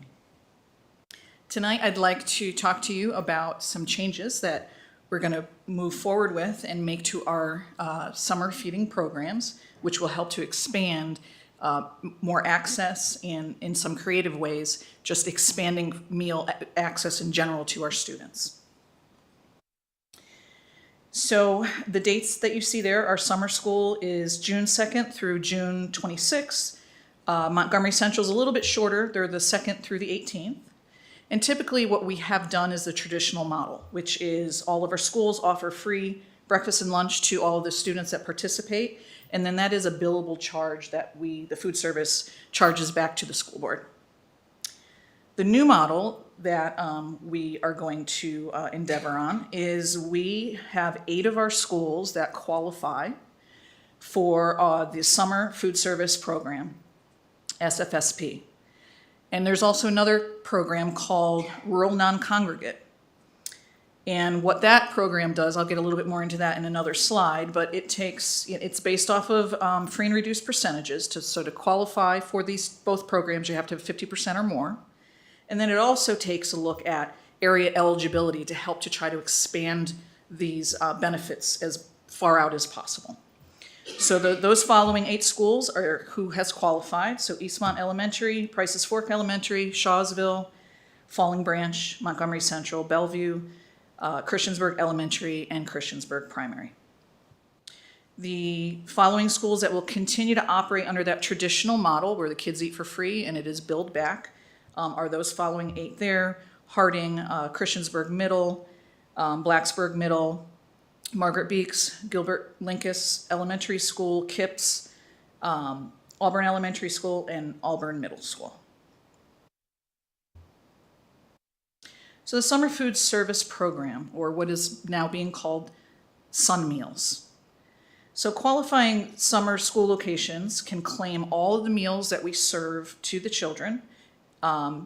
And the rates there are $2.84 for every breakfast that is served and $4.43 for the lunch. All qualifying schools must open to the community for breakfast and lunch Monday through Thursday. Those community hours are going to be 9 o'clock in the morning until 10. And for breakfast, it's going to be 12:45 to 1:45. At the breakfast hour for the community, the kids have already come through the breakfast line. They've gone up, they're back to their classrooms. It's a grab and go model for breakfast. So then we will open up, like I said, to the community. They'll check in with the main office like any visitor would, and then would be shown to the cafeteria. Same thing for lunch. The children have already had their lunch. They're in the classrooms, and we open it up to the community. Little bit different for Montgomery Central as far as the hours. 8:30 to 9 for breakfast for the community and 12:15 to 12:45 for lunch. When the community comes, it allows any adult group organization to come in that have children that are 18 years or younger. They must eat the food on the premise, and they must be supervised by the adult or the group guidance, whatever that group may be, during that time. All those meals as well will be claimed at the free meal rate. So I want to talk a little bit about the rural non-congregate feeding, something different and unique here. It allows meals to be sent home or picked up for children in what's classified as rural areas outside of the traditional group setting. It cannot be combined with congregate feeding. So for the summer food service program qualified school sites, each Thursday during summer school, we are going to pack up weekend meal bags. It'll consist of 3 breakfast and 3 lunch, and we're going to have those on carts at the areas of where the children are being dismissed and to go up on the buses or in the car rider lines. And we are going to be encouraging and offering those bags to anyone that wants those bags each Thursday during summer school for the 8 sites that I mentioned before. Also, we will include in there the menu. There's going to be cooking instructions in there, food safety, nutritional information.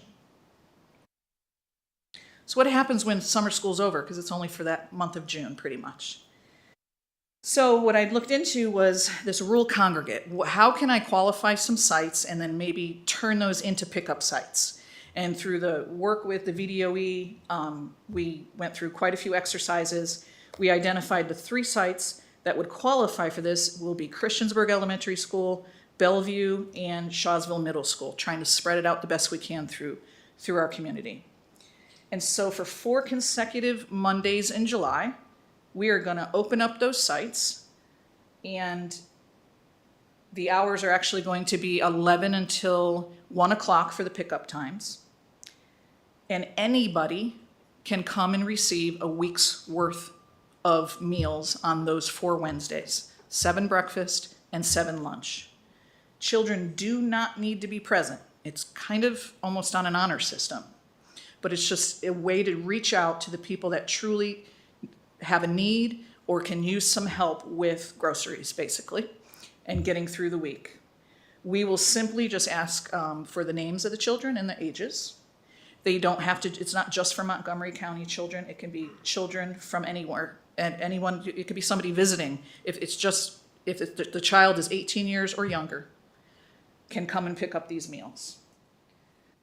This service is available for any family or group that has children, again, just 18 years or younger. So how are we going to get the word out? Marketing is absolutely key to the success of these new programs. So been working again with VDOE. I'll show you an example here of some of the posters that they are providing for us. But here's an example of 2 of them. But we're going to have these posters. These are going to be turned into banners. We're going to have yard signs. We will add to them if I don't get enough from the VDOE for free. We'll add to it because that is an allowable expense. I'll be working with Andrew on our public media release. We're going to get this out on our district website, the individual schools' websites. I am very confident that we'll see local news coverage on this as well. Flyers will be posted in our schools. We're going to send flyers home and information in those take-home weekend bags that's going on during the month of June to help to advertise what's going to be going on in July. And then just with community helping to spread the word.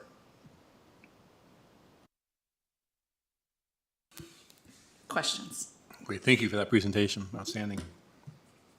Open the floor for any questions or comments. I'll start. So I want to thank you for everything you've been doing to help feed our students. And this program to help feed our community is just incredible. So thank you, and anybody else who's been helping with this is just amazing. And I want as many flyers and yard signs and banners as I can get. Will do. Okay. Thank you. Change the order. Dr. Guidry. Great. I want to thank you as well and your team for investing in this program. I think it's amazing. Just 2 really quick questions. One's an observation. The question is, where is the funding coming from for these programs? Just so people know who's paying the bill for these. Well, for these programs, they're reimbursable meals. So we're going to be claiming them monthly, and then we get those reimbursements back through the USDA. Okay, through USDA. Okay, so the federal government. Pass it down through the USDA through the Virginia Department of Education actually pays those. Okay, great. So this is our tax dollars going to work. Yes. For us, for the community. The other is just an observation. When I think about diversity, equity, and inclusion, I don't just think about race. I look at this and I say, that's also what equity is about. And so, but I'm thrilled that we would be able to do this for the community, and I think it's just wonderful. Thank you. Thank you. Ms. Parton. Thank you so much. We have struggled with this for a long time in our community and different districts. I'm so glad to see how well diverse that these areas are. So anyone who feels like they need this can come. They're not having to drive all the way down the mountain, or they're not having to drive to the other side of Montgomery County to get what they need. So thank you for that. and thanks to, I'm assuming it's going to be your staff. I didn't know if any of our staff was going to be participating in this over the summer or not, but whoever participates, I mean, that's a huge commitment. And it's just comforting to me to know, because I always worry during the summer, particularly about our students and the ones that need food and our families that need food, because I do know at least at school they are getting something. So this does provide a much, consolation to me to know that I know when COVID hit and we were providing the meals, and what a great what a great response we got to that, and how much it meant to the community. I hate we had to go through that to be able to provide that, but we saw the need with that. And so I'm glad to see that we're still looking at that. But I wasn't sure as far as staffing, because I know you are tied in with us, but I didn't know how that part of it was going to work. Well, I hope that the problem I have is that we have utilized all of Sodexo's staff, and I have to go to Dr. Bregan and say, I need my MCPS people. Okay. How do we work out those contract days? Okay. That would be a great problem to have. And would you also consider, I know it's with food handling, so I know you have to have their special kind of requirements for preparation and handling and that type of thing, and courses and classes you have to take to be able to do that type of thing legally. But would you consider volunteers? Would that be something that maybe community members might, if they so felt the need to volunteer to help? Absolutely. I actually already had a principal reach out to me and asked if she could volunteer in July to pass out Okay, those perfect. meals. So we can kind of get that volunteer part out as well, because this would also help the students who need volunteer work Right. for their ACE or other different reasons to help within their community. So that's good to hear. Yes, absolutely. Perfect. Thank you so much. Ms. Bond? Okay, I'm sure this is probably just a given, but just to make sure I'm reading correctly, like in the July, when they can come and pick up on the Monday, 7 meals for the week. Am I reading that correctly? 7 breakfast and 7 breakfast and lunch meals. Is that one per student in the family? Like, say if there's 4 children in that family, would they be allowed or allotted 4 of those, or is that 1 for the family? It would be for 4. Okay, So thank you. a 7 days worth of breakfast and 7 days worth of lunch is probably going to equate to 2 bags. Okay. But we're going to get creative where we can do some bulk options, such as half gallons of milk as opposed to pints, 32-ounce jugs of juice instead of the little juice cups, just so it doesn't become cumbersome. Right. But no, it is 1 bag per child. Thank you. Ms. Purcell? Thank you so much, Ms. Knotts. I know you gave me a little preview of this a couple of weeks ago. It's extremely exciting to be able to offer this to our community. And thank you so much for your hard work on it. Really, the only comment or suggestion I have, again, gets kicked back to Dr. Bregan. It might be worth reaching out to Ms. Hill and the county if there's some kind of other ways to spread the word. I feel like the July feeding, the July pickup sites, that might be also a great opportunity for the mobile library to be, at those school sites as well. Just having multiple things for people to do to try and draw them in and take advantage of these services. And there may be other things as well. But thank you so much, Ms. Knotts, for all of your hard work. Dr. Roundtree? Yeah, so I heard that there's going to be flyers and signs in the end of June for the July program. Is there also going to be flyers and signs at the end of May for the June program? There's not flyers made for the June program. It's considered a hybrid is what we're doing. We had to get a little creative in order for it to actually work out, but it did. So I don't think BDOE has the template ones, but there's no reason why my department can't make them Right. and get those circulated out. That's cool. So yes. Yeah, and then just a question. So any adult organization, so like churches could have a van that picks up kids, brings them to the school. They can check them in, they can eat their meal, and then they can go back and drop them off wherever they need to be dropped off. Is that During the community hours, yes. okay? And then could be churches, YMCA, Kiwanis, Rotary, or if an ACE volunteer because all of our ACE volunteers would have graduated high school, so they'd be over 18. If they had the means, they could pick up kids, take them, check them in. Absolutely. They just have to eat, they have to consume the On site. food on site. In my previous experience, I saw a lot of daycares that were able to get transportation, and they brought the children in every day for a hot breakfast, and they came back for lunch. So there's a lot of possibilities, but yes, any group, just 18 years or younger. Right. Yeah, this is awesome. Thank you so much. That's great. I don't have any questions either. I just add my voice to the chorus of thank yous. This is outstanding programs. Board, any other questions or comments? Yep. Just one. So, do people have to pre-register, or it's just anybody that shows up and you all will just figure out what you need to do? Kind of like that, yes. The state, in the language that the state provides, it's until quantities are available or until they run out. But we've gotten pretty good at this since COVID, I will say that. We're very prepared and organized, and there's no pre-registration. We're not going to let anybody leave that shows up and leave with nothing. We might have to get a little creative. COVID, there was a point, there was so many people coming. I was running York County Public Schools at the time, and I was walking out with whole frozen pizzas because I had nothing left. I just turned around, went into the freezers, and just said, here you are. And it got them food for some help with food. Board, anything else? Great, thank you so much tonight. Thank you. All right.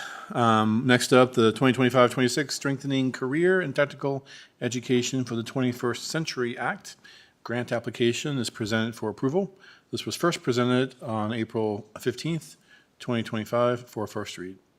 Do I have a motion to approve the 2025 Strengthening Career and Technical Education for the 21st Century Act grant application as presented?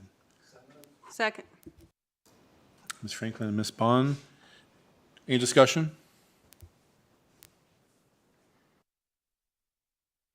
Okay, great. Ms. Stanley, please call the roll. Ms. Bond? Yes. Ms. Franklin? Yes. Dr. Gitry? Yes. Ms. Parton? Yes. Ms. Purcell? Yes. Dr. Roundtree? Yes. Mr. Hudson? Yes. 7 in favor. Motion carries. Thank you.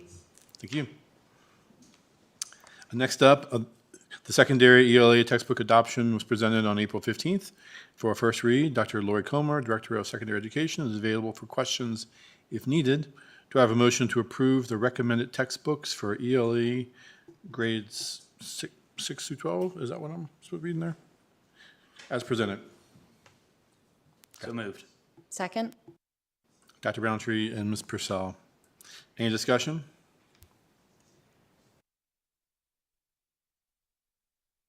Okay. Ms. Stanley, please call the roll. Ms. Bond? Yes. Ms. Franklin? Yes. Dr. Gitry? Yes. Ms. Parton? Yes. Ms. Purcell? Yes. Dr. Roundtree? Yes. Mr. Hudson? Yes. 7 in favor. Motion carries. The revised Student Code of Conduct was presented on April 1st for a first read. Willie Howard, our Director of Student Support and Intervention, and Jason Garrettson, our Director of Student Services and Safety, are available for questions if needed. Do I have a motion to approve the revised Student Code of Conduct as presented? So moved? Second. Ms. Purcell and Dr. Roundtree, any discussion? Sure. Okay, so, as all of us have received a couple of different revisions to our policy by Mrs. Borelski. Borelski. Sorry. And I am in agreement with her suggestions as far as the monitoring and the risk ratio, and including the analysis for in-school suspensions also, because that is a factor when students are out of the classrooms. And just because they're in school suspension doesn't mean that they're doing what they need to be doing and getting what they need. Also, her, the longevity piece, so that we are seeing from year to year how things are going. Under number 2, reporting analysis. And I'll just say, everything that she has recommended, I absolutely agree with, and I think it would do nothing but help strengthen our code. Guess I would ask the administration, I think we've kind of seen those comments a couple times. Were they considered as a part of the original, of your drafting, and any response to any of that?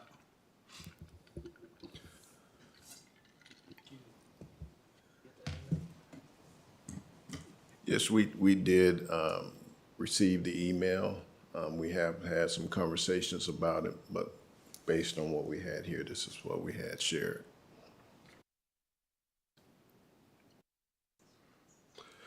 My understanding from when the administration worked on the code of conduct policy, they got the feedback, from the administrative team, what we had from the last board meeting, and that's what they put forth.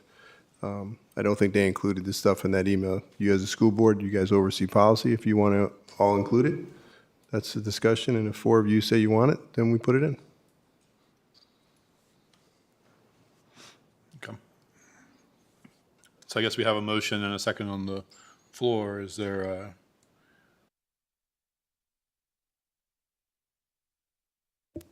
An amendment to include these changes to the policy to make sure we are getting as much data and including as many opportunities to make sure we know how students are being monitored? I'll just put it that way.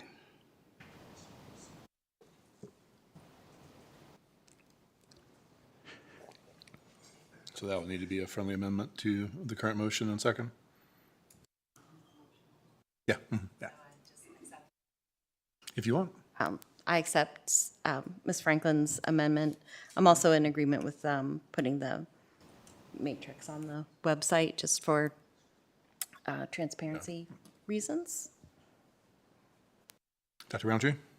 Yeah, just for clarity, we're going to be adding use risk ratios to analyze absenteeism, analyze group difference in-school suspension, using risk ratio to analyze group difference and administrative responses to student behavior that is minor and relies on principal or teacher interpretation compared to administrative response to more serious and concretely observable student behaviors, and including in the student conduct policy, Montgomery County Public Schools Progressive Discipline Matrix, and then finally, including a statement regarding MCPS compliance with the VDOE policy for development and review as stated in model guidance for positive and preventative code of student conduct policy and alternatives to suspension, page 20 of our student conduct. Is that right? That's just all the headlines. Right. I just said all to try to save time. Anyway, yes. Okay. Second. It's your motion. Okay. Any more discussion? So would this go back and added and then brought back for another reading? Is that what, okay. Well, I mean, I think. I believe you're voting to approve it with those additions. Right. So if we're adding, we're changing what we have because we have had a motion to add. So I'm assuming once those changes are made, am I thinking right, that those are brought back? Well, we didn't agree to consider them at our first read, so now it seems like we are, but. But if it's changing the language, then everything else we've said, if you're adding all this, you are. Right. I mean, Okay, but we've voted against doing that in previous meetings by saying that we can't do that because that doesn't give everybody an opportunity to read it and review it. So we kind of said, okay, we're not going to vote on something the first time it comes out of the, Yeah, is there, I understand, but we're changing it. We're adding.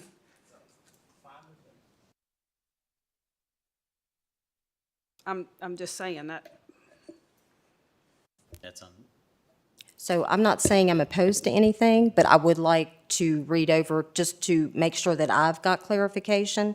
And I would like to ask, with these additions, are we looking at more time-wise, not that that's the concern, but are we able to tie any of this into what we are already providing? Or how much extra, and are you all going to need the other administration to provide you with additional information for these measures if they are added? I think we're gonna need additional time, as well as there may be some changes this summer, with legislation. So, if we have some time, that'll give us, more time to prepare and make sure that this is in here and able for you all to approve. Yeah. Dr. Guthrie? I'm in favor of implementing changes as well. I mean, a couple of items stood out to me. One is the inclusion of in-school suspension, because that is a disruption. So I'm glad to see that addition. I'm in favor of all of these. I think the inclusion of the annual review, we do that with some of the other policies. I think that's fairly typical. I mean, I agree. Usually you're making small changes at the second reading. I think there's enough of consensus here that we could table that motion, allow the administration to make the changes and bring before the board a clean copy, because they are more than just tweaking a few words. So that would be my recommendation, because there's no reason why we can't just pass this at the next meeting. So do we table this motion, or do we need a substitute motion? Yeah, at this point, I mean, I think actually at this point, we need to rescind your motions, right? Who's our Robert's Rules master up here? Okay. Okay. Yeah, I do think, I agree with Dr. Guthrie. I think in general, we're all supportive of this, but I'm not a fan of voting to approve a policy that we're editing on the fly without seeing the final product, right? And I think with the added complication of new legislation that you know you're going to need to include anyway. Yeah. Give us more time. but So, instead of clean copy, red line copy and clean copy. Sure. Yeah. But I think because the motions, either you have to retract those motions or we have to vote on them, right?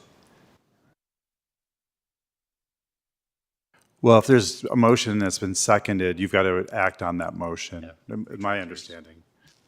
I think so. Your mic's off. I think since there is a motion and a second that you would need to rescind those and then do a motion to table. I agree. So I move to rescind my original motion and move to table the code of conduct until revisions are complete.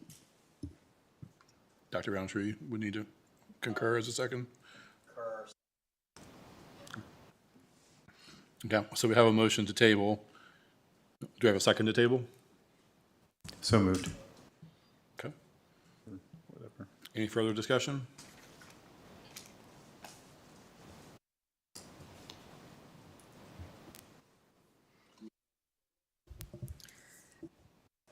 Ms. Bond? Yes. Ms. Franklin? Yes. Dr. Guthrie? Yes. Ms. Parton? Yes. Ms. Purcell? Yes. Dr. Roundtree? Yes. Mr. Hudson? Yes. 7 in favor. Motion carries to table. Sorry to make you guys go back and do more work, but I do think that those additions will make a positive impact to the code of conduct. Okay. Get caught up. All right. Next up, and organization chart is presented for review and approval by the board. The previous organization chart is provided for comparison. Do I have a motion to approve the revised organization chart as presented? So moved. Second? Dr. Roundtree and Ms. Purcell. Any discussion? I had a quick question. Sure. And just so I know this, I think this was mentioned at a previous meeting, but I just want to make sure that I have my information correct. And this is probably more a question to Dr. Bragan. Was it stated, like I thought it was at a previous meeting, that the job descriptions and names were changing, but our policy was, under the derivatives, were not changing? I'm not sure what specific policy you're referencing. So whatever the policy is we use for those personnel? Because I thought at one time there was a statement made that was said that our policy wasn't going to change, we were just changing the name and the job description. I'm pretty sure that was stated. Okay. I don't remember the specific reference to a policy change, but I do think when we had Ms. Wright as well as Ms. Woodsetzer present months ago that they were talking about having the name more accurately reflect what actually transpires in that office and to cover the broader scope of the things that they do. So that is what these changes would reflect, as well as those different job descriptions that accompany that. Thank you. Welcome. Sure, we can go around. Dr. Guthrie? Sure. So I'm not in favor of making these changes. I know that there's been a comparison between public education, K-12, and higher education, and seeing what's happening in higher education, and a fear that that's going to trickle down and to our level. But there are significant differences with what's happening with higher education. There's not a right to federal funding. There's a lot more levers that the administration can use to threaten universities to take away their funding. I don't think that we should be backing away from our commitments to diversity, equity, inclusion. I think that we should be faithful to our mission. You know, back in the day of segregation, there were segregationists who said, yeah, black children, they have access to public education. It's just down the road in that building down there. And that word equity means something. And if you remove it, and if you remove it, you're removing a history. You're removing the struggle for civil rights, a struggle of this county. And I urge the administration, this school board, not to back down. We have a role. We've been elected to represent our community. This is different from a governor who controls boards over universities. We have a choice here. And I know that there are these threats out there that they're going to take away $5 million. We just see what's happening with the lawsuits in Maryland, and how the administration has been checked, and how the administration is trying to use the Civil Rights Act of 1964 against itself. In fact, one of those executive orders that came out after our last discussion relies, we had that certification relying on the Civil Rights Act of 1964 to threaten to take away funding. Well, there was another executive order that rescinded the authority that certification had in order to threaten to take away our funding. They're trying to use the Civil Rights Act of 1964 against itself. And so I urge this board not to make these changes and to stand up for our values and our mission. Ms. Franklin? So I agree. Thank you. I have said I don't agree with this from the beginning, and I still don't agree with it. I think it will lead to just what Dr. Guthrie said, back to separate but equal. And one of the most shocking things that will happen with that separate but equal will be along social economical lines also. So it will not just be black children, it will be all children who will be separated because they don't have or can't get access to, just like it did in the 60s when school districts shut down because they did not want to integrate. These things are important because diversity and inclusion and equity is not just about race, it's about everybody. So I will not go down this path. And it's unfortunate that the folks in this department do not feel like they are understood about the work that they're doing. And again, as I've repeated, as I said several times, it's because they're not utilized. They're put down in the basement so that people don't know what they do. And they don't know what they do because it means it's not valued. It's that simple. And that needs to change, not the name. Dr. Roundtree? Yeah, I don't understand why there's a portion of our population that thinks diversity, equity, and inclusion are curse words in the society today. We're not changing what the work is. We're going to serve the students, but the words do have power and they do have meaning to them.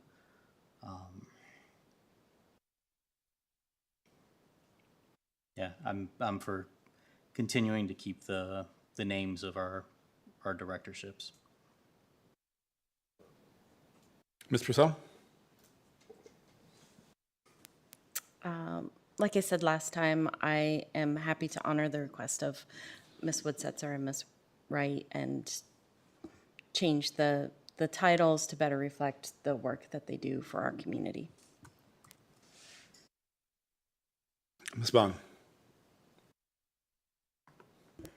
I think we need to have more discussion about what's the change should be. I agree with Ms. Purcell that it needs to reflect all the work that happens in that, so.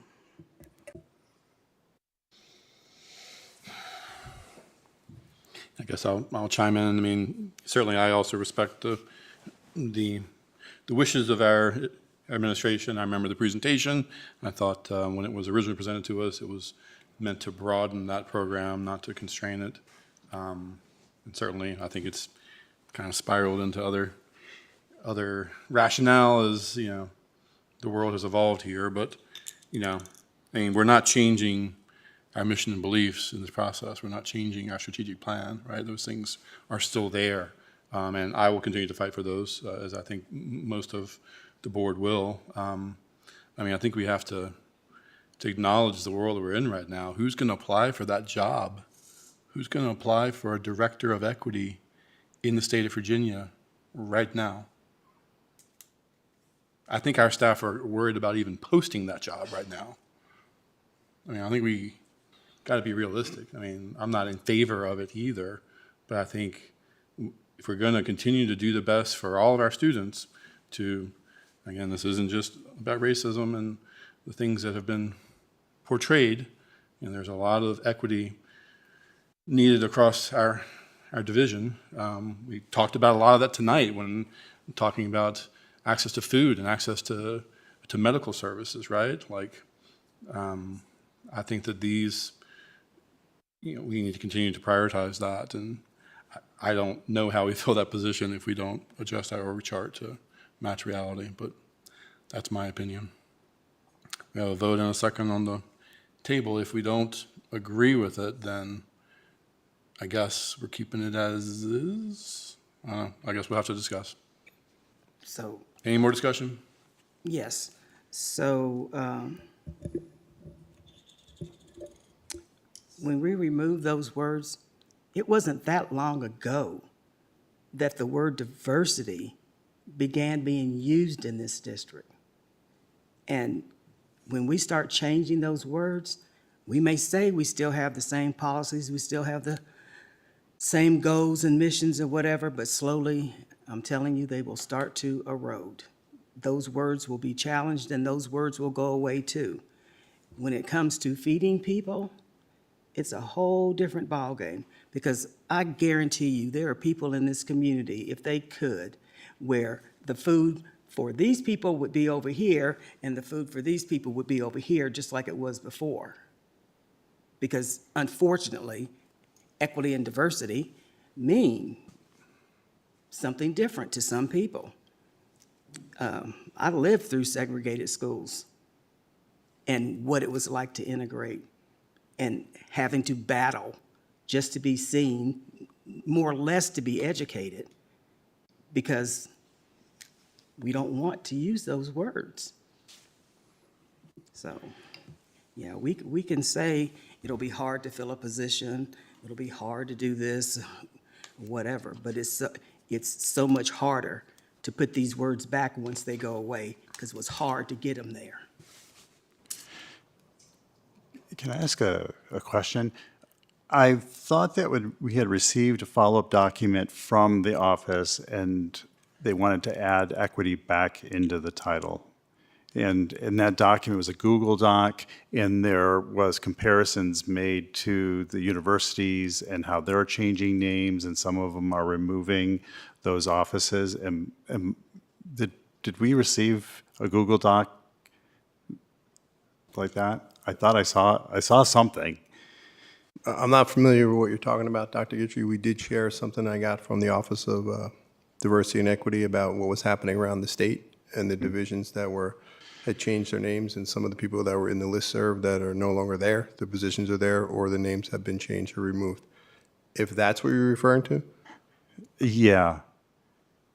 Okay, I thought I saw a recommendation of adding equity back in, because I know that we had a community member make a strong statement of including, retaining equity, even if you add access and opportunity. So I thought that was maybe a response to that suggestion from the dialogue on race. I'd have to double check on that. I don't remember that specific. Yeah, because I noted, I took note of that, and that was after the presentation. Now, I just think in terms of whether people are going to apply or not, I mean, people are going to know what that position is for. They're going to know why the name is changed. I know that there is concerns about posting it. There's nothing illegal about this. There is nothing illegal about fostering equity and inclusion in a school district, in a community. So I understand the concerns, but I absolutely agree that it was a fight to get that recognition, and this is backing down. That's my view. Yeah, and I mean, the report that we're putting out here, or the job offering that we're putting out for Director of Educational Access and Opportunity, it calls out specifically in the advertisement, inclusive education and equitable opportunities. It's calling it out. And for reference, we're not employed by the governor, and none of our employees in this district are employed by the governor. They're employed by the school district. And we're voted by the taxpayers. Okay. Board, any more discussion? I have a motion and a second. Okay. Ms. Stanley, please call the roll. Ms. Bond? No. Ms. Franklin? No. Dr. Guidry? No. Ms. Parton? So my vote is no, but my vote is not no because of some of the same reasons that my fellow board members are voting no. I approved and said yes to an executive order, and I do not feel comfortable with these changes on that part. So that's why I'm voting no. Ms. Purcell? Yes. Dr. Roundtree? No. Mr. Hudson? Yes.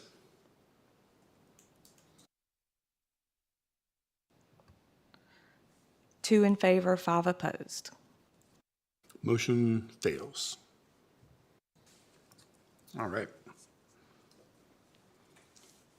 Assuming there's no follow-up motions anybody wants to make, we'll move along. I guess the implications is we keep the org chart as is, and we'll post the job title as is and go from there. Okay, great.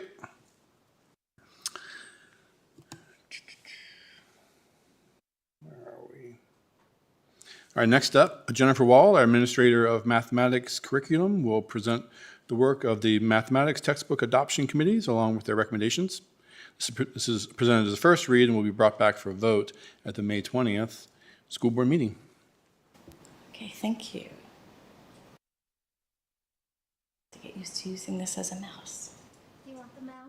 Would that be easier?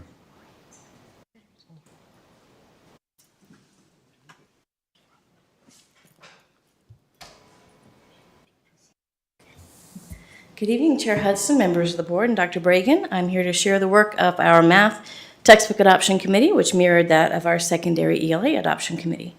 Our committees started in December with the approval of the school board. Our committees included parents, teachers, and specialists, including ITRTs, instructional coaches, special educators, ESL, and gifted resource teachers.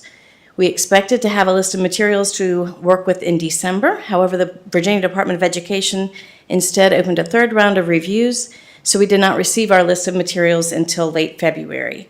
So at that time, there are about 8 to 10 series to consider per grade band.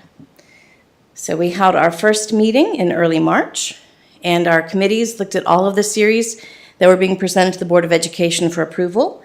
We used a rubric to determine finalists, with the goal of giving our faculties and communities 2 to 4 finalists to look at and review.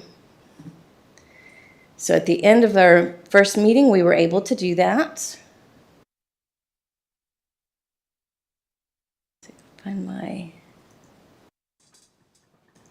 there we go.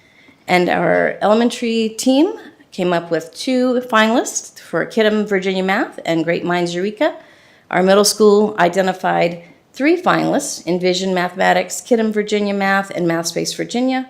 And our high school EOC, Algebra 1, Geometry, and Algebra 2 committees identified 4 finalists. We had Envision Mathematics, Into Math, MathSpace Virginia, and Reveal Math. So once we had identified our finalists, we shared information with our communities and with our faculties so that they would be able to access these finalists and provide their feedback to us. We asked for principals to share information with families through their school newsletters and emails. We also posted it on our MCPS website and through social media. So those forms were posted, and we sought feedback from families, parents, caregivers, and our faculties as well. After that, we scheduled vendor presentations on our March 26th workday. They were virtual meetings that we held, and they were open to our textbook adoption committee members and any interested educators. We also recorded those and shared them with faculty so that they could be watched at any convenient time. Our textbook adoption committees then reconvened on April 15th to review all of our stakeholder feedback and discuss the information learned through the vendor presentations and textbook reviews. So we started with our elementary committee. We began our meeting by reviewing the alignment summary that the state of Virginia had provided.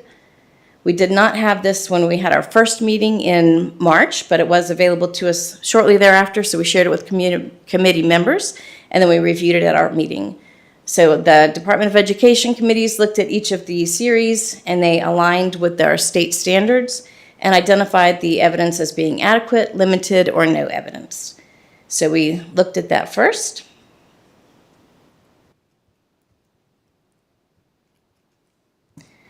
We then looked at the feedback that we had been given by our faculties and communities. So we had 100 teachers who responded, and of those 100 teachers, 91% of the respondents favored Kidam, which received an average rating of 4.3 out of 5. We reviewed all of the comments that they shared, and some of the highlights of those include the alignment with Virginia standards for Kidam, had support for diverse learners, and they found the materials to be student and teacher friendly as well as rigorous and engaging. We also received comments from 12 parents or caregivers, and they just gave us feedback on the 3 programs. As we looked through that feedback, they seemed to favor slightly Kiddom over Eureka, but there were pros and cons that they identified for each. So once we had looked at all of that data and had our discussion, we decided as a committee they were ready to move forward to make a recommendation. So we did that via Google form, and you can see that they unanimously selected Kiddom to recommend to the board.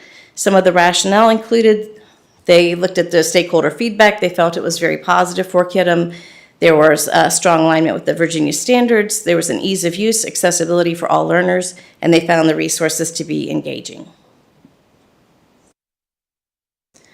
On the same day, we held our secondary committees meetings as well. And we started the process the same way. We reviewed that information from the Department of Education with the alignment. So you can see the alignment was fairly strong for all 3 of our finalists in the middle school.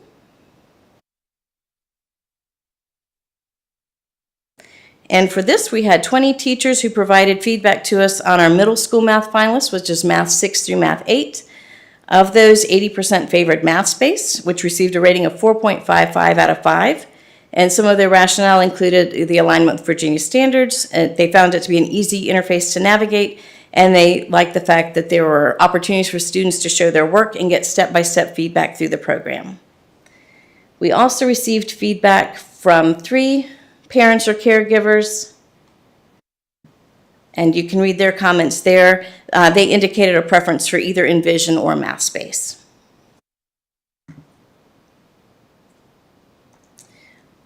Then when we looked at our EOC, or Algebra, Geometry, Algebra 2, you can see that it was a closer vote in that circumstance.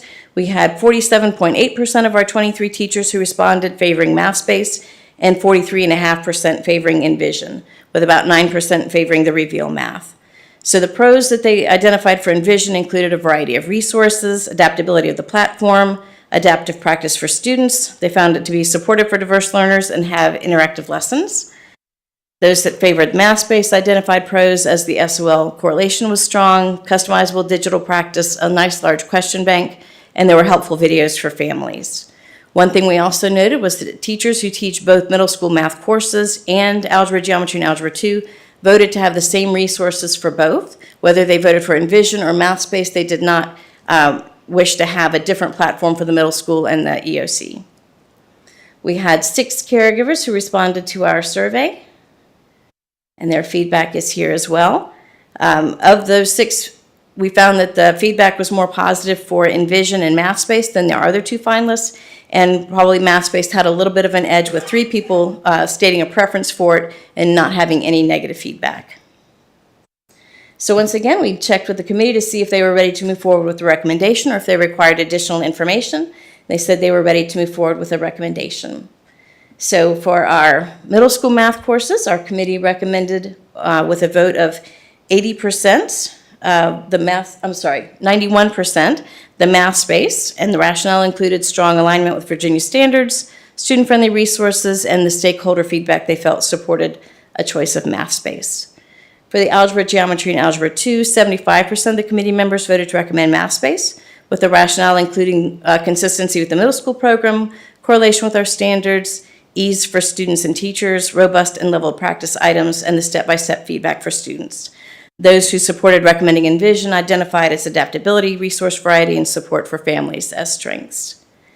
So the recommendations that are coming forward tonight are for adopting Kiddom for grades K through 5 and Math Space for grades 6 through Algebra 2. There are also quotes from the vendors included for your information, and I'm happy to answer any questions you may have. Okay, thank you so much for all that information. Great presentation. School board, any questions or comments? Who'd like to start? Go ahead. Sure. Yes. I want to thank you and the committee for all their work. It appears that this was a really robust adoption process, so I appreciate the diligence of the committee and our teachers and for community members for providing input. So thank you so much. Absolutely. Our committees did a fantastic job. Yeah. Ms. Parton?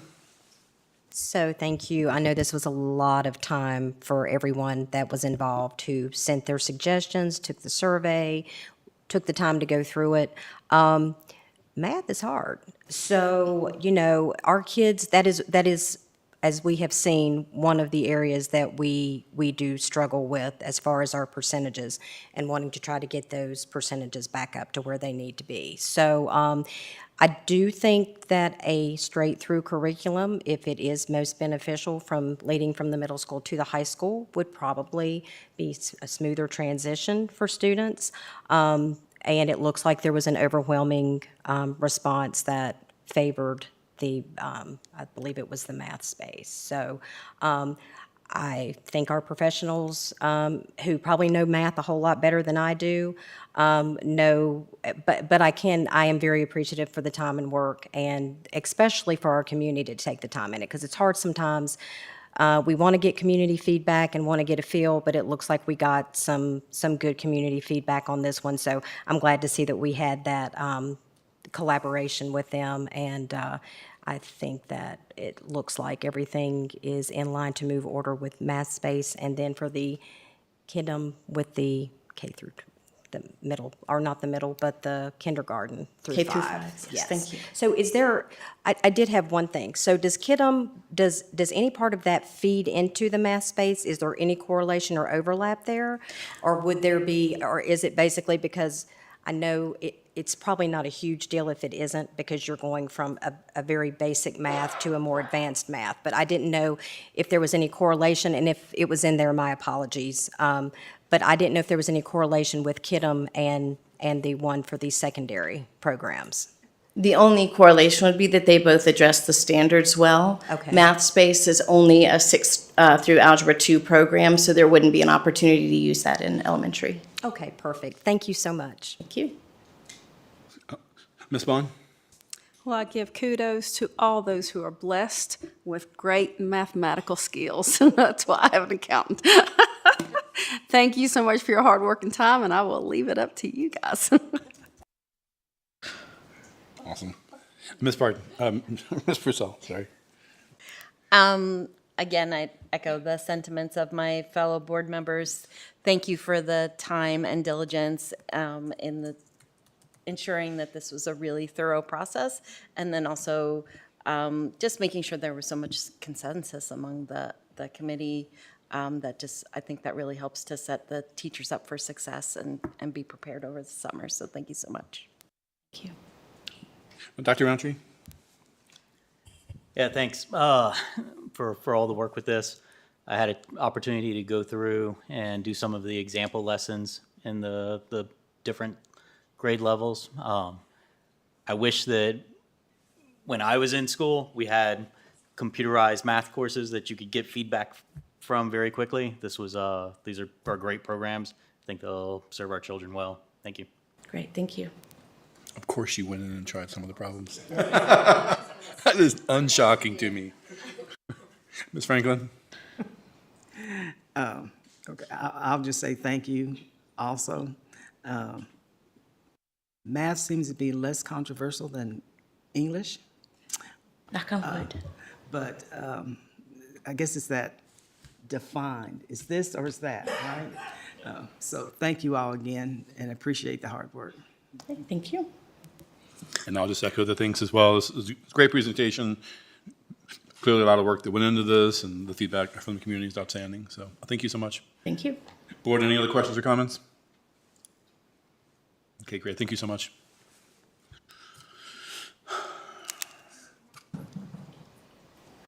All right, next up, I'm Helen Fotinos. Our Administrator of Gifted Programs will present the Gifted Program Annual Report and the 2025 to 2030 local plan for the gifted.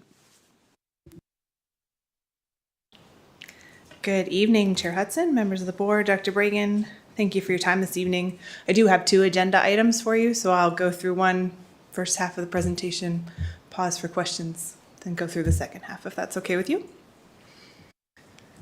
The first thing I'd like to share with you is the annual report from the Gifted Department.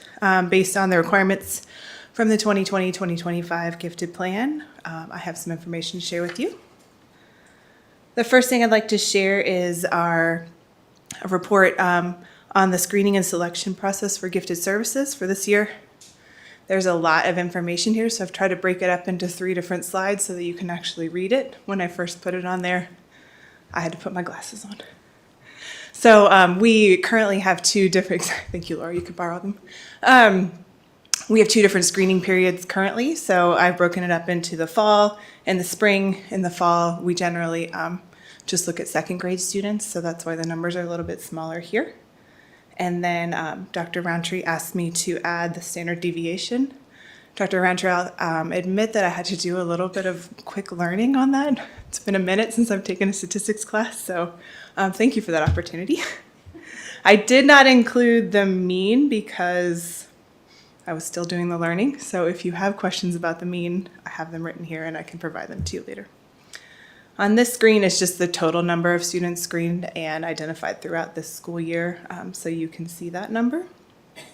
And then I thought it was important to also share with you just sort of the total number of students identified within Montgomery County Public Schools as of last week.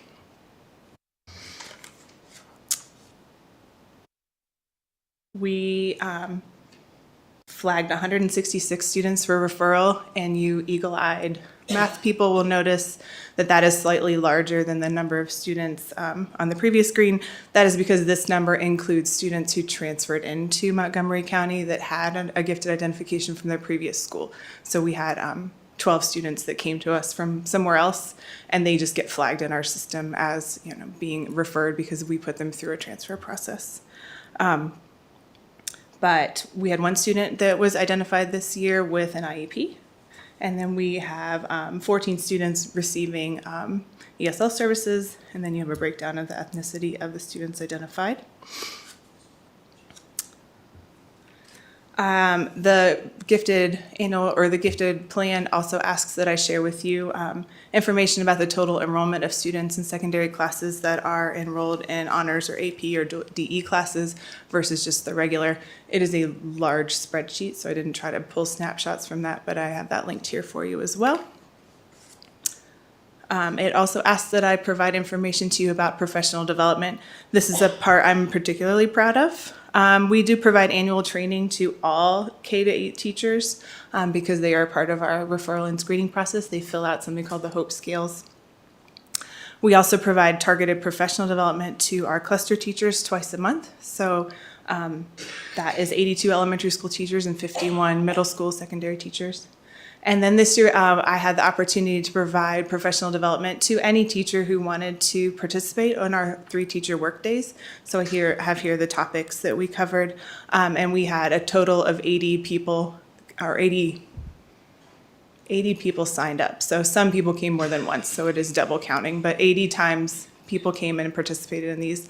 I'm excited to share that it wasn't just your typical teachers. I had a high school Spanish teacher come because she has gifted students in her class and she felt like she wanted to serve them better. I had a middle school art teacher come because she wanted to serve her teachers better. So I'm excited that there are sort of non-traditional teachers coming to some of our PDs because they want to be able to serve their students as well.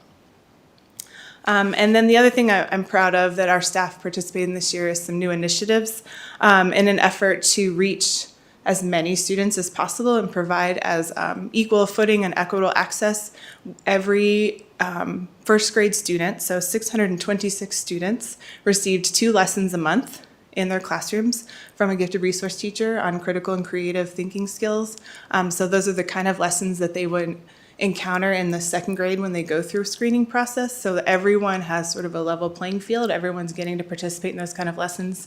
We're in the process of surveying those teachers, the first grade teachers now, to find out, do they feel like we were offering challenge to their students? I can tell you anecdotally that the students loved it.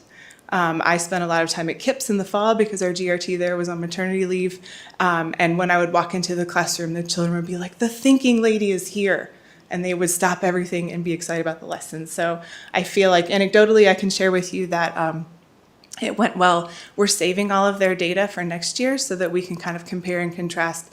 Did we find some students in that process that wouldn't have normally come up in our screening process? And my hope is yes. I can also share that the gifted staff has been invited to present our process at a national conference in the fall because other people see a need for this kind of work, and they are excited to learn from us. So we'll be going to Pittsburgh to the National Gifted Conference in November to share that. I also hosted a family open house, a family game night, and these are some pictures from that. I set up 35 chairs, and I thought maybe 10 people will come. We had over 50 families, so I had every chair in conference room A and B was taken, and it was shoulder to shoulder, wall to wall, kids showing their parents how to play games, having fun with their parents. I spent several $100s in snacks thinking I would have tons of food left over. Not a crumb was left.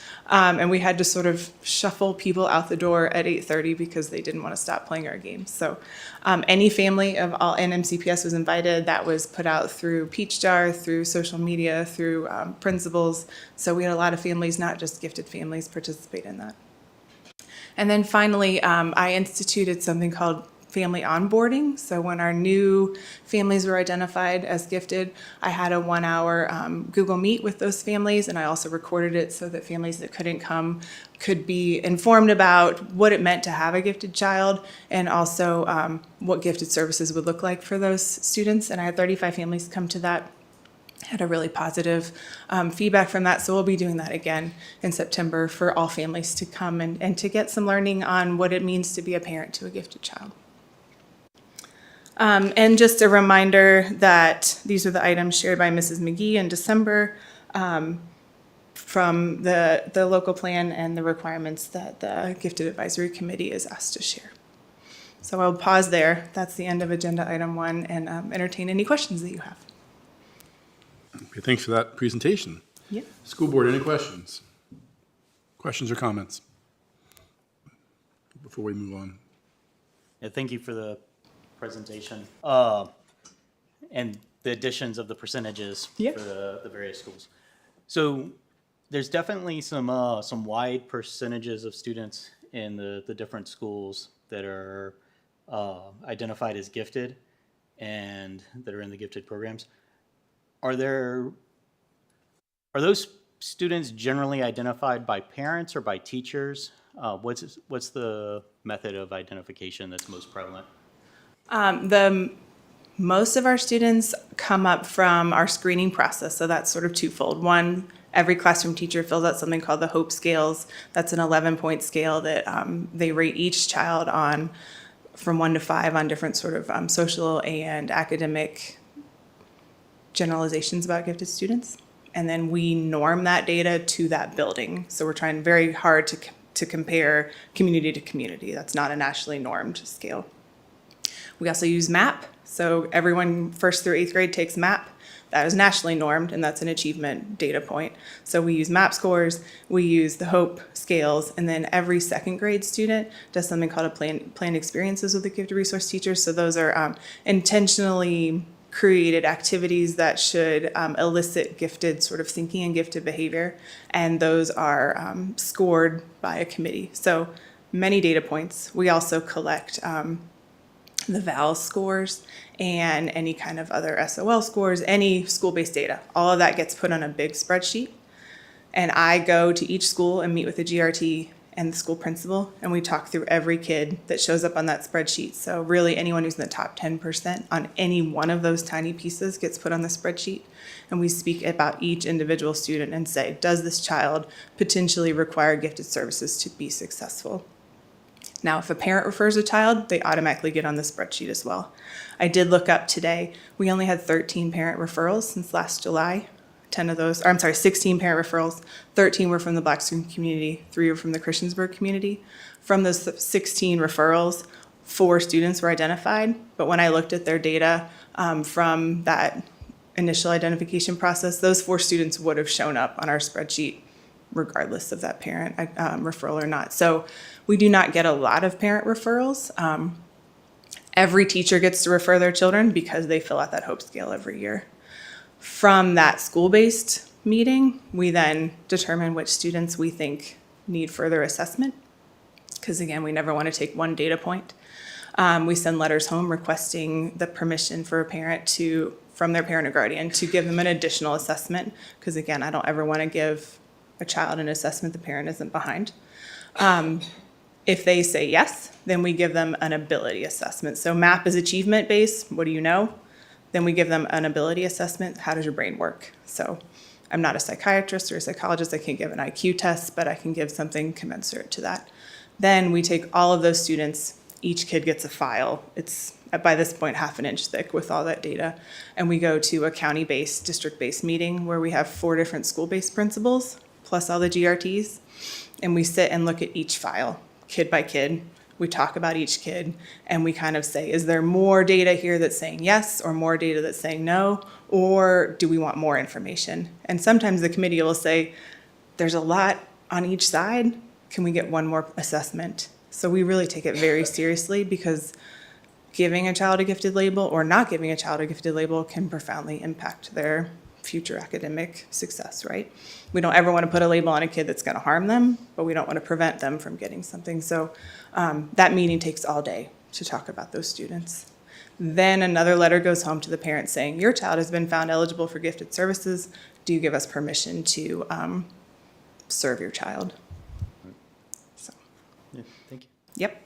Yeah, and then, so this year and next year, it'd be interesting to see the first grade discovery program. Yeah. I wasn't, when reviewing it, it didn't click that there with the push-in model, if there are any non-identifying things that you don't have gifted experts in, then it'd be interesting to see if those percentages come out to be closer across the board within some statistical significance. I'm very hopeful it will. I'm hopeful it'll capture our students who maybe show giftedness in a non-traditional way. Right. And then lastly, are there recommendations for parents that have children with learning disabilities and how to identify twice giftedness on them in other subjects that are not their learning disabilities?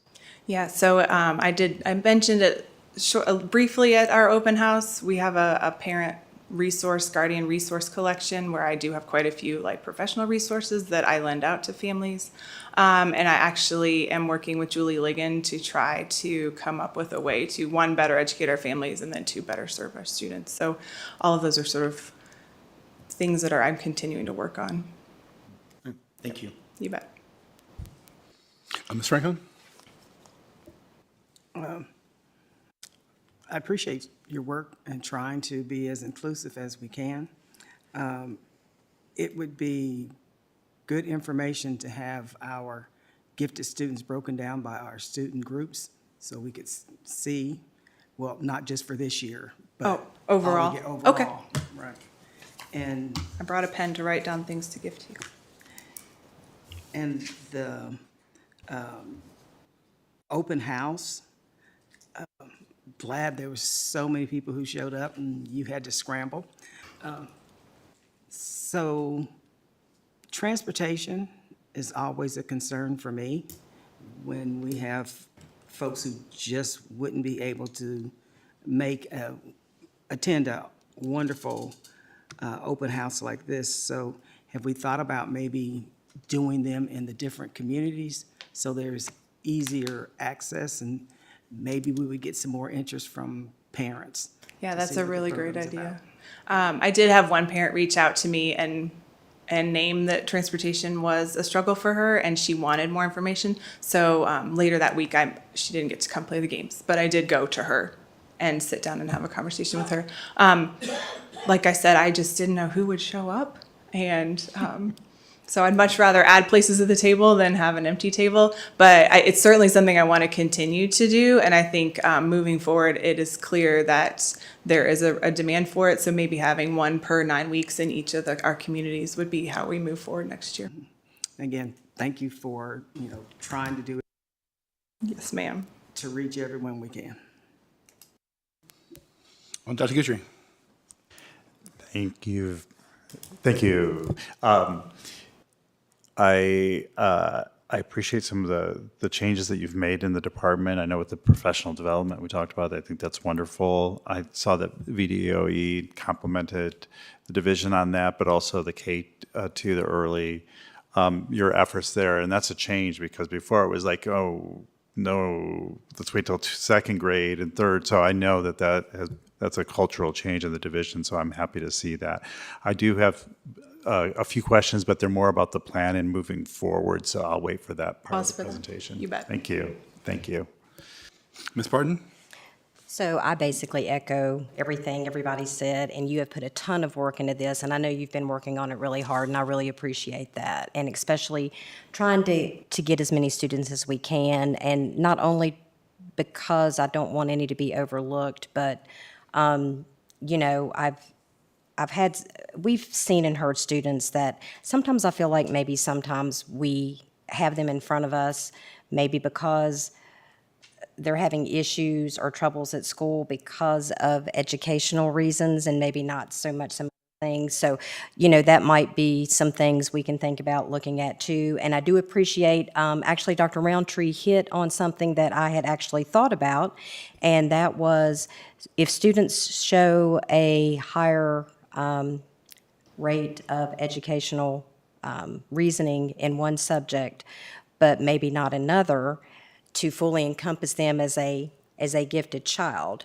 So it sounds like you all have a plan for that, because they may not be a one-size-fits-all in that term, but maybe they do excel in certain other areas that we could see about making sure they're put in the proper place for those.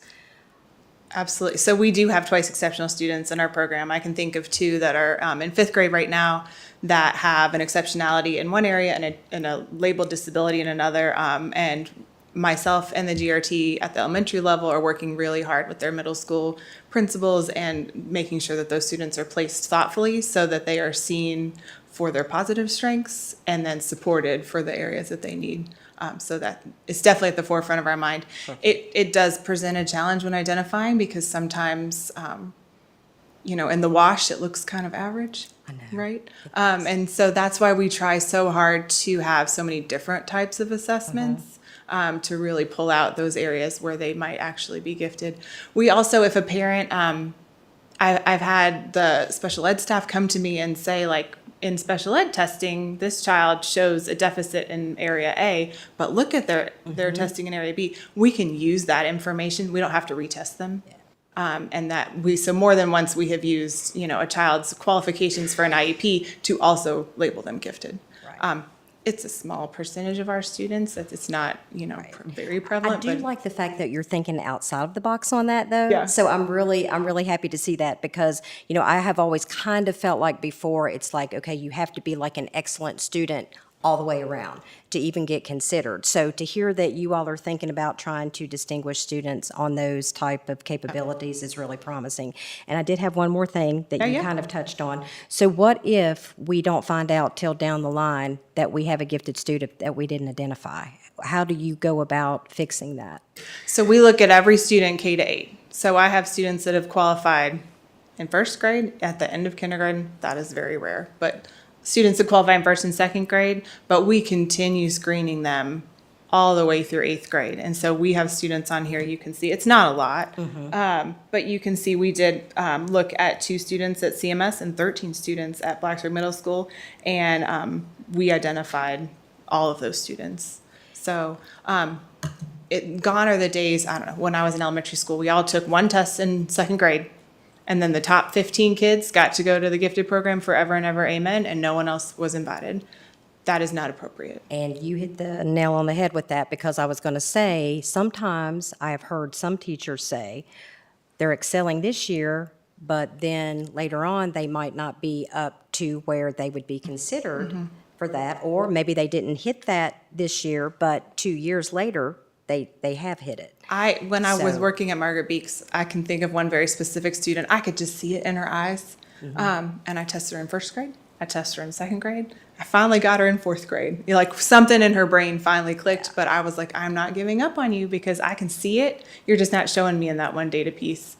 But I would also say to teachers too, you know, every kid deserves to make growth. every year. Every kid deserves to go to school and learn something new every day. And I'm actually really excited that the VDOE is now saying that growth for all students is one of our measures, because sometimes people say, well, they're gifted, they'll be fine. And then we put them over there, or they're already scoring in the 99th percentile. They don't need to make more growth, but they do. But they do, and you're Yeah. exactly right. Yeah. So, I mean, we have to challenge those students as well as our Yeah. other students. So- And that's kind of what I was trying to say with the ones that Yeah. you hear. Well, maybe they're not making good grades because they're bored, or I just don't enjoy that class. Well, why don't you? And, Yeah. and that might be part of the reason. Yeah. So I'm glad you're recognizing Yeah. that, Thank and you. you are you're helping others recognize that. So I'm Thank you. excited for this program. So Thank thanks you. so much. Appreciate that. Ms. Bond? Well, and not only was it the test in the second grade, I do also believe that you had some teachers that bought into the program more than others. And the ones that truly thought that it was an enriching program tended to search out and find those students to do that. But a lot of them had a higher level of what gifted should be. So it looks like with this, it's a little more leveled out, and I appreciate that, because it's, I feel like by the time our students get to middle school and high school, they take the advanced courses that they feel like they need to be at that level, and so it kind of all works out. So it's more elementary education, getting that extra. And it also used to be that it was just more work. You know, a lot of students didn't want to do it because it was just extra work. So now they're finding, okay, is this not the answer to that? Someone who's just gets things a little quicker, has a better memorization skill. It's not all about being, a certain, Yeah. I'm not even looking for the word that I'm trying to find, but anyway, thank you. Yeah, true giftedness is a neurodiversity, just like any other learning disability. So it's kids thinking and behaving differently. It's not just getting A's. So we're working hard to make sure teachers understand that. Thank you. Ms. Purcell? Thank you so much, Mrs. Fotinos, for all of your hard work. I think most of the questions that I had were already addressed by my fellow board members. I appreciate your ongoing efforts just to make sure that the identification of gifted students is just a little more equally distributed, because this is, when I'm looking at this chart, and it's very much skewed by community, and we know that those were not more gifted at KIPS than Eastern Montgomery. It's just a matter of identification. And hopefully other educators will find the value in the professional development and just finding new ways to engage their students and get them excited and get them thinking. And I'm looking forward to seeing more of your thinking nights. Great. Events are really hard to plan, and it's super hard to get people to come out. So that's pretty amazing. Thank you so much. Thank you. And I'll just echo the thanks and appreciation. Congrats on the national recognition of your program too. That's outstanding. So, yeah, I don't have any questions either. Everything's already been answered. Board, any other questions or comments on the report before we move to the plan? So where are you going to be showing the hard work? At what conference? Yes. What At conference? Pittsburgh at the National Association for the Gifted Child. Congratulations. Thank you. Thank you. Yeah. Okay, round two. So for our next agenda item, I would like to share with you the proposed 2025-2030 local plan for the gifted. The VDOE requires that every school district have a local plan for the gifted. The VDOE also requires that we have something called a technical review every 5 years. And so MCPS aligns our updates to our plans with that technical review. It just makes sense if they're going to give us feedback, then that's the time to make a change. So I have provided with you many links. So bear with me as we talk through the timeline. So last fall, the Gift Advisory Committee and the MCPS gifted staff reviewed the 2020-2025 plan and identified areas of growth or any sort of necessary updates that we wanted to make. And we created the draft of the next plan, a red line draft. So that is this one that is long, but it has anything that we changed was struck through, and then anything we added was in red. It is difficult to read. So I also provided you with a clean draft, and that is the draft that we sent to the VDOE for technical review. And we sent that to them in December. And then in January, we received their feedback. I incorporated a few of the suggestions, and then here, this last link is the one I'm asking you to consider for our next gifted plan. The feedback from the GAC and the GRTs was that they would ask that I improve the user experience, so add a table of contents, simplify and clarify some language. We wanted to update some of our documents to better suit the needs of the parents and teachers. They asked that we put into our goals to consider coming up with a general intellectual ability identification, streamline the referral process, strengthen our secondary services, add some clarity to the transfer student eligibility process and the reevaluation process, increase school-wide enrichment, move to an annual referral window. So currently we have a twice-a-year referral window to move to once a year to streamline that process, and then also clarify the appeals process. We asked ourselves, what are our priorities as a department and a district, and how does our plan reflect those? And those were sort of our answers, with our goal always to be to match students to appropriate services while continuing to nurture talent. The feedback from the VDOE was overwhelmingly positive, and I was very pleased to hear that. In part 2, they commended us for our K-2 push-in model. So that's our new discovery program. They commended us for our professional development. They also suggested that we make our nomination form more available to families, and then also just said we did a great job with professional development. So I'm going to go through our suggested updates to the plan. If you want to follow along, I have linked again the red line draft or the clean draft here in this slide. And I'm just going to go through each section of the plan, if that's okay with you, and explain what it was that I'm suggesting we update, just so you understand our reasoning from that, if that works for you. So in part 1 and 2, the first thing I did was just add a table of contents, because usually this document is navigated online. Table of contents that are linked to each section just makes it a lot easier for users to interface with. I just aligned some of our language with MCPS. In the beginning, it refers to our strategic plan, and the language was just out of sync, so I made sure that it was synced up with our current strategic plan. And then I updated our goal statements. That's something that we update every year. We've already achieved some of those projects, so we want to move forward. Some of them we haven't achieved, so I left those in there. In part 3, the screening, referral and identification section. And again, for those of you who don't know, this template is provided by the VDOE. The names are provided by the VDOE. Like we are asked to put our information into their template. Again, I added clarity in the language. I feel like less is more sometimes. Like I felt like some of the language was just a little bit confusing. And then the biggest thing that the GRTs and the GAC suggested was to move to a once-a-year evaluation window. So currently, we look at second graders in the fall and we look at everyone else in the spring. The GRTs feel like that takes a lot of their service time. It also kind of creates a disruption in their groups, because they have current second graders already in their class, and then we add more second graders in January, and it provides sort of a disconnect for those students.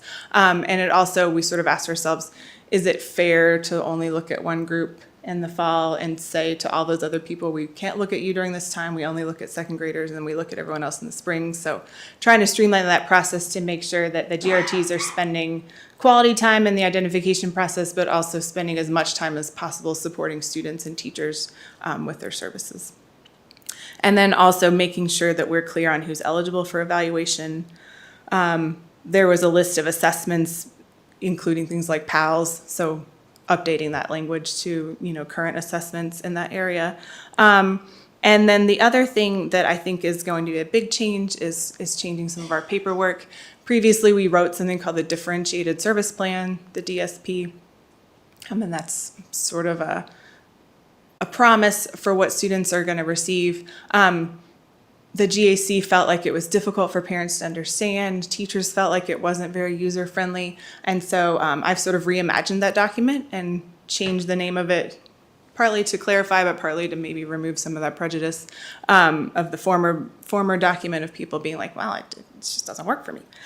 So we're going to call it the Learning Support Plan. I feel like that's a little bit clearer on like what it is, how are we supporting our students, and it's going to be laid out a little bit differently. And the GAC asks that we sort of provide like a guide for it on the website, because teachers love to use acronyms and teachers love to use teacher talk. And the parents were like, we don't really know what that means. And I was like, great, that is a wonderful place where I can clarify. So there will be a place for parents to go and sort of see the document online on our website, but also understand what it means to provide, advanced reading passages, or to be differentiated in this way in a content product or process. The other change that we decided possibly was best was to just write that once for students in elementary, and then again once for students in middle school. The document doesn't change a lot, and it takes a lot of time for teachers to write it. And so if we write one really great document that encompasses that, and then that document follows that student through the elementary time and then through the middle school time, we felt like that was a better use of GRT resources and help parents to better understand. Our plan is to, again, have that parent onboarding. So in person or online, we would provide that document to the parents and really spend some time walking through it so that they really understand what their services are going to be for their student. In parts 4 and 5, we clarified some language on how parents are notified. For the appeals process, I found that there wasn't really a designated appeals process, and that's not okay. So we clarified that and made sure that everyone understands, if you would like to appeal a decision from the gifted process, then here are exactly the steps that are going to happen, and we wrote that into the plan. Also, there was not a lot of clarity on if a parent had outside testing done, what were the assessments that we would be able to accept, and so we codified that. And then finally, if a parent wants to ask for a change in services for their student, we clarified that language so that parents really understood, if we want to suspend services or we want to remove services for our student, here's exactly the process that happens. In part 6, 7, and 8, again, it calls back to that learning support plan, and then how are we going to communicate with parents. There was a long list of books that we use now that we have easy access to the internet. That catalog will just be kept and updated on our website instead. That way we can make sure we're having the most up-to-date titles and not having to rewrite and bring the plan back to you every year when we add more titles to our collection. We updated language for differentiation, and I felt like it was important to separate that for elementary and secondary services, because it does look different at those levels. So making sure we're clear on what's happening at the elementary level versus the secondary, and then remove some outdated MCPS policies that are no longer in effect. And then finally, in the last section, just updating languages to reflect new document titles. So that was a lot of information. What questions can I answer for you? Thank you for walking us through that. That really helps us understand the changes in the plan. Yes. Board, who has questions? Who'd like to start? Dr. Gucci, you alluded to have some questions earlier, so. Okay, thanks. So the first thing is about the referral. I did notice that shorter window. So I understand for the screening, let me just get some clarification first. The recommendation to move to the one is, and you mentioned the screening at the second grade in the fall. And so that is like the wholesale screening at grade level. In the past, Yeah, all second graders were screened, and the second grade teachers only filled out that hope scale in the fall. yeah. Everyone else, K1, 3 through 8, does it in January, February. Okay. So one thought is the second grade teachers have to fill out that hope scale right at the beginning of September. So they've maybe known their students for 3 weeks. It's really difficult to fill out a comprehensive scale on a student when you don't have a lot of information about them already. And then GRTs have to quickly get into classrooms and do those planned experiences. And then we only have one MAP score for those students because they've only taken one round of MAP. Right. So by moving, so every other student, K1, 3 through 8, their teachers get 4 months to get to know them. We have more time to do planned experiences. We get 2 rounds of MAP. So they are really getting a better look, Yeah. if that makes sense, if we move to that sort of spring one. And by spring, I mean like February.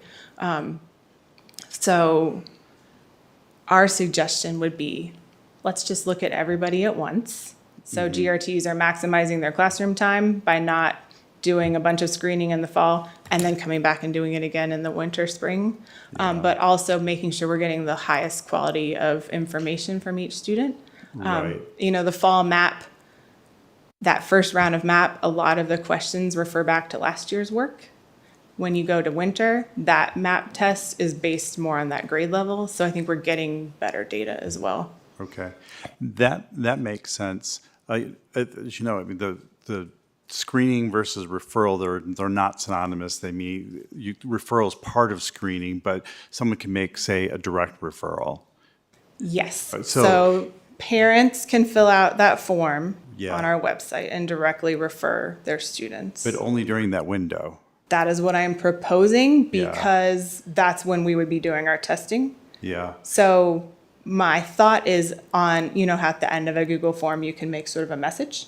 So Yeah. I will leave that form open 12 months a year, but I will be clear to the parents, thank you for your referral. Your child will be looked at in February of that school year. So Yeah. if they refer their student in June, yes, it's going to be a minute. But even if they refer their child in June and they weren't a second grader, they're still not going to get looked at again until January, February. Right. So I know that different divisions have different approaches to this. Some it is ongoing. Some have a couple of different windows. This is a short window. I'm thinking we have a community in which there are people moving in and out all the time. Yeah. With the university town. So you could have a family move here. They have a student who's really bright, wasn't identified in their former school, but they wanted to refer that student. That student would have to wait a year essentially to go through that whole process, get identified sometime late in the spring. So they could go through that whole year. So most of that year. Sure, but that's already happening. So if a student moves here that's not in second grade, Yeah. if they're in K1, 3 through 8, and they move here in August, Yep. they're still not going to get looked at until spring. Right. But so I'm pressing this because Yeah. once basically referral is made, you have how many days to So evaluate? the ways our work is that 150? parent is referring their student for additional screening. We do not ever let a parent say, you have to test my kid, because then all we would be doing is testing children. Right. But the referral though is This does not follow the same rules as an IEP. No. So I understand that. So I would encourage you to still have 2 windows. I understand separating and having a screening process, but I'm just thinking about students who do come in. If they have to wait most of a year, then they're not getting differentiated instruction that whole period, whereas other divisions do have it on an ongoing basis, not only the screening, but also the referral. So I would encourage you. So can I clarify for you? Because Yeah. I think maybe you are not understanding our language. So Yeah. every kid gets screened Right. every year. Right. Then that goes to a school-based screening meeting Right. where then we refer them for testing. Right, So right. referral, only second graders get referred in the fall. Right. Any other grade level gets referred, if we're going to refer them to testing in the spring. So no matter when you move in, unless you're in second grade, Right. then you would still be waiting until spring. Right, but so I do understand the difference in Okay. language. So the referral, though, parents can make a referral. And that does Parents- not, parents do not have to wait for the screening process for that referral. They can make a direct referral according to the But code. then that referral sits until our screening period. But that's not how the code of Virginia, how the administrative code, once that referral is made, there's a window there's a window of time in which there needs to be the assessment. We can talk about that offline. But Yeah. Yeah, so one of the things we've talked about is the middle school. Mhm. So what's changed in this plan to address, that's a weak spot. It is. And when I looked at the plan, I didn't really see much of difference in there because what I've seen is that just using the enrichment time and clustering them is just not enough. I mean, they talk about accelerated instruction, and I know people have talked, like, really have pushed. So what is in this plan that kind of shores up the middle school level? I'm not sure it's necessarily in the plan, but it is in the work that we're doing to be compliant with what is already in the plan. So we are using data to place every 6th, 7th, 8th, and 9th grader in an honors English class now.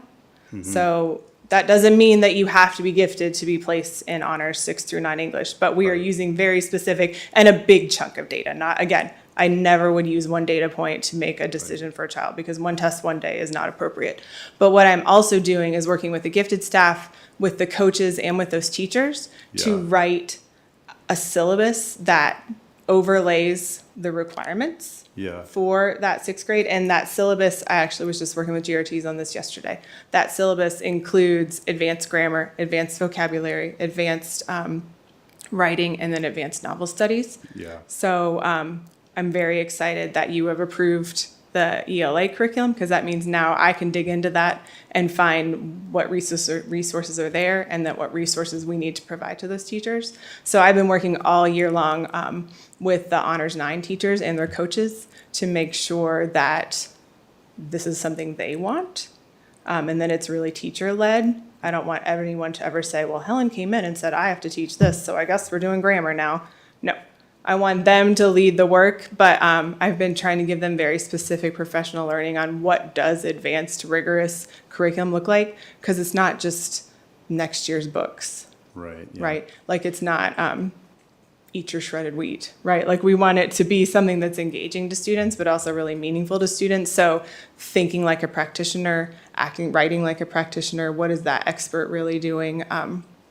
And so I'm also exploring, there's a really wonderful professor out of Tennessee who's specifically an expert on advanced secondary curriculum. And so I've been working with her to see about bringing her in to give some like targeted professional development to our middle school and high school teachers so that it's not just harder work or not just more work like Jamie said, but it's actually like meaningful work. I appreciate that. I would really like to see in the plan those efforts to shore up the middle school level. To make that concrete, because this is going to be the plan for the next 5 years for the whole program. And the final thing, and I'll just say this really quickly, one of the things I did look for is how we're addressing the twice exceptional, and I didn't see any language with that, because I have talked to, I know anecdotally, there are people who have 504s and have struggled to get through identification. That's just anecdotal, but when I looked at this plan, I was like, is there anything to address? Because we have a number of kids who have 504s, who have ADHD and have these, they're really bright. And so I would love to see that addressed in a plan. Absolutely. Yeah. Thank you. Go around. Ms. Pardon? I'm good, thank you. And thank you again for all of your hard work. I appreciate your insight Pardon. and what's going to be coming up and looking towards the future. So thank you. Thank you. Ms. Bond? Thank you, I'm good. Thank you. Ms. Purcell?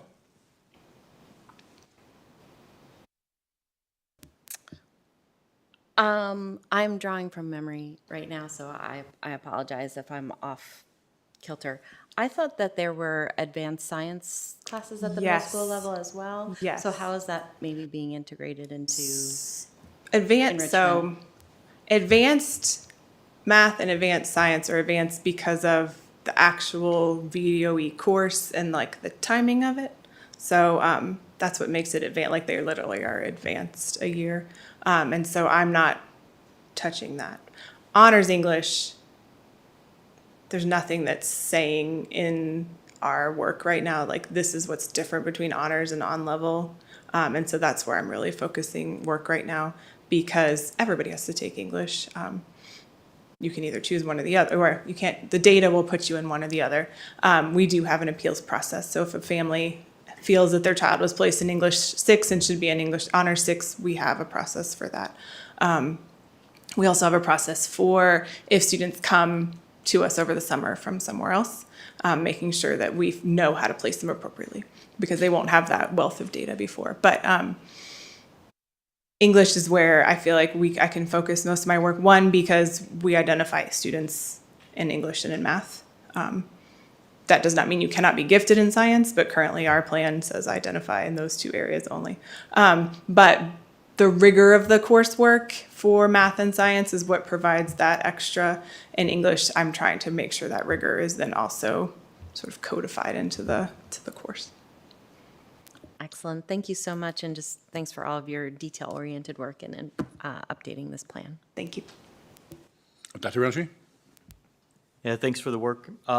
And just to get an idea, what does the pullout in middle school for the enrichment period look like?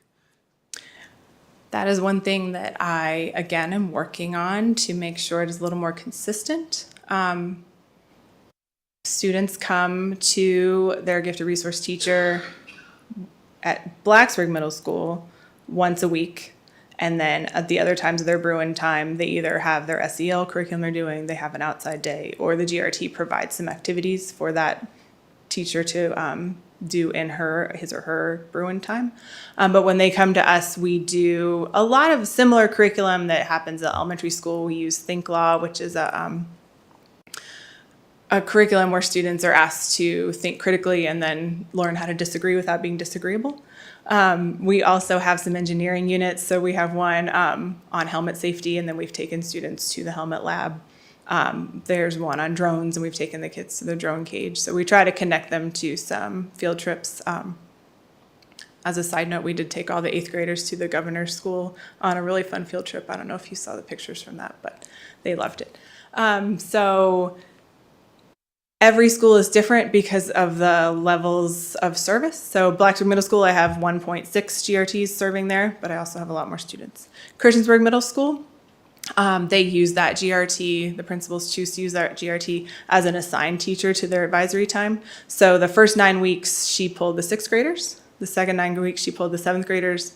The third 9 weeks, she pulled the 8th graders, and they did 9 weeks of curriculum. And then this 9 weeks, she's been kind of creating lessons on executive functioning, higher level puzzles, and then she kind of sends that out to students, and then she's allowing students to sort of self-select if they want to come during their time, and she welcomes any student. She really welcomes any student who's asking for a challenge, whether they're identified or not.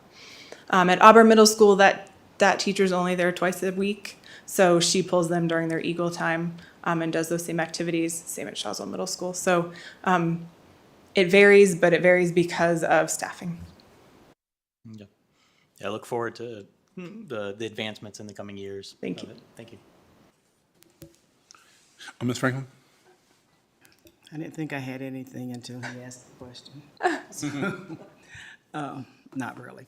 So you mentioned that all the 8th graders went to the governor's school? All our 5th graders and our 8th graders went, Okay, yeah. I'm good then. Okay.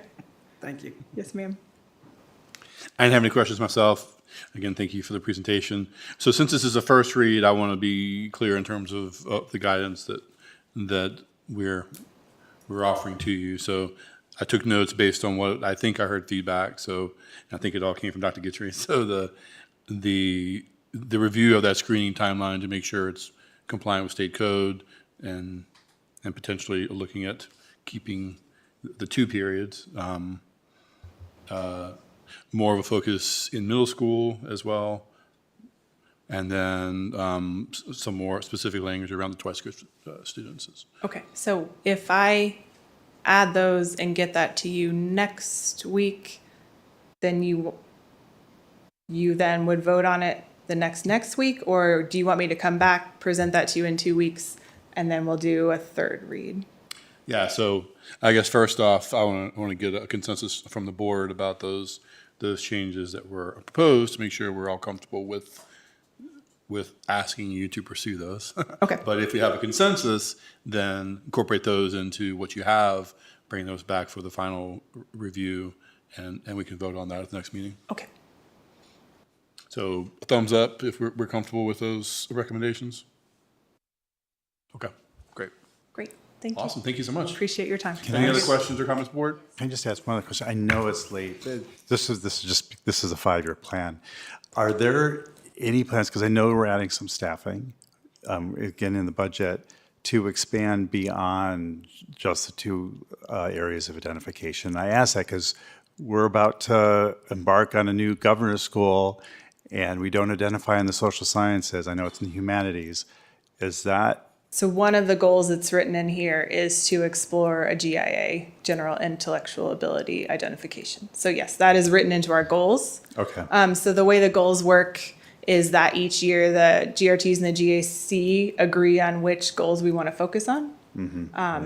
And so we could focus on that next year, bring information to you, propose another plan change. Like we don't have to wait 5 years to write a new plan. So we could sort of update the plan in 2 years and change that if that is your will. Okay, great. Because if this is going to go forward, I would love to see the gifted program move in concert with that to prepare our students for 100% agree. for those options. Yep. Okay, great. Thank you. Great, board. Anything else? Thanks, y'all. Thank you so much for all that. That was a lot. All right, next up, Angie Bland, our Director of Finance, and Trevor Bennett, the Budget and Finance Manager, will present an update on the 2024-25 MCPS state bonus proposal.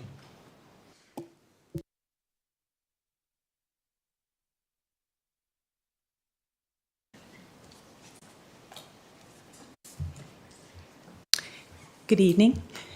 Mr. Bennett and I are here this evening to present an update on the state-provided employee bonus. As we discussed at the last meeting, on March the 6th, the governor amended the budget to include a one-time $1,000 bonus for all state-funded SOQ positions. And the purpose of this bonus was to provide retention among school instructional and support positions.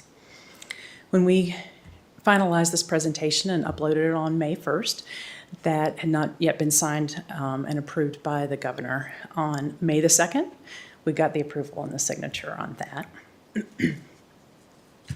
Based on the timing of the approval and with the short turnaround for school districts to be able to provide that bonus, as the required date was June 1st, the state has provided some additional guidance.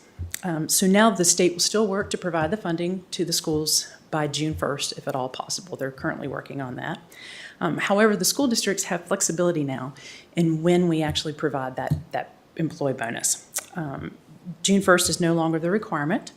So the school districts have the ability to carry over the funding. The funding will still come in for this current fiscal year, but we would have the opportunity to carry over that funding into the next fiscal year and provide the bonus after school has begun and all employees have returned, contracted employees.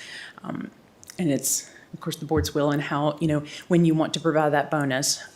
But it would allow for us, if we move it into the next fiscal year, to actually look at the actual retention for those returning contracted employees.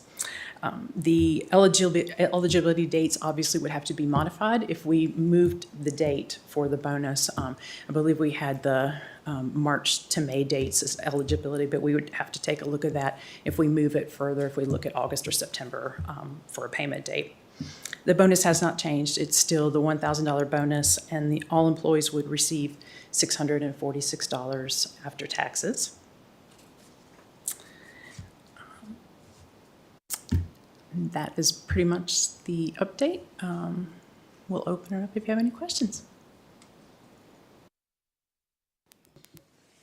Okay, thanks. I guess I just want to be clear in terms of what's being proposed, because last time this was combined with a request to potentially augment the SOQ and all that kind of stuff. So this is all still that. We just have more flexibility with the timeline. Is that really the change? That is correct. We will still provide, we'll still receive the same funding.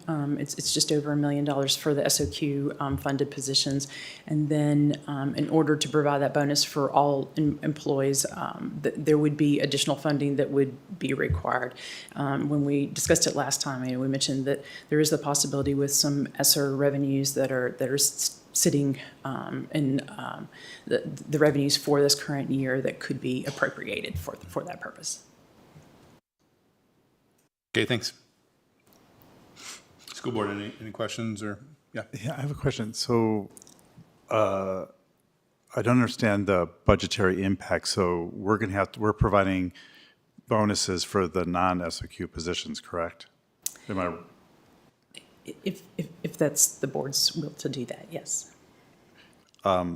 so if it's done what's the impact on our budget if we do it this fiscal year versus waiting until the next fiscal year?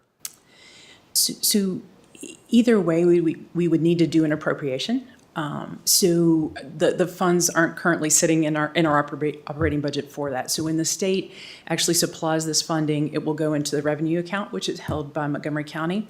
So if it was to be given sometime in June, we would need at our next meeting to do a supplemental appropriation request to be approved first by the school board, and then it would need to go to the Board of Supervisors as well for approval. If approved by both boards, then it is moved into our current operating budget to allow us to provide the funding for that. I see. And would that be the case for the next fiscal year as well? That is correct. Okay, so it doesn't really matter because it's going to be an additional appropriation, whether it happens this fiscal year or next fiscal year. If the decision is to move that into the next fiscal year, the funding will still be put in approximately June 1st or so this year. And then at the end of the year, in July, we always come forward and we have the appropriation request. Any additional revenues, unanticipated revenues, are moved over then and determined if they go into the operating budget or into health reserves and that. So that would just be on that list to be moved over into the operating budget. Okay. Okay, thank you. That's really helpful. Okay, great, thanks. Any more? So thank you, guys. Go around. I do like the budgetary aspect of waiting. It just makes more sense to me, even though I know the money's going to be the same. It just makes more sense to me on our side with the budget issues that we deal with. And if it is truly for retention, then I would like to wait to make sure we are retaining for the bonus. But that's just my feelings on it. So thank you guys so much for all your work. Ms. Vaughn? Ms. Purcell?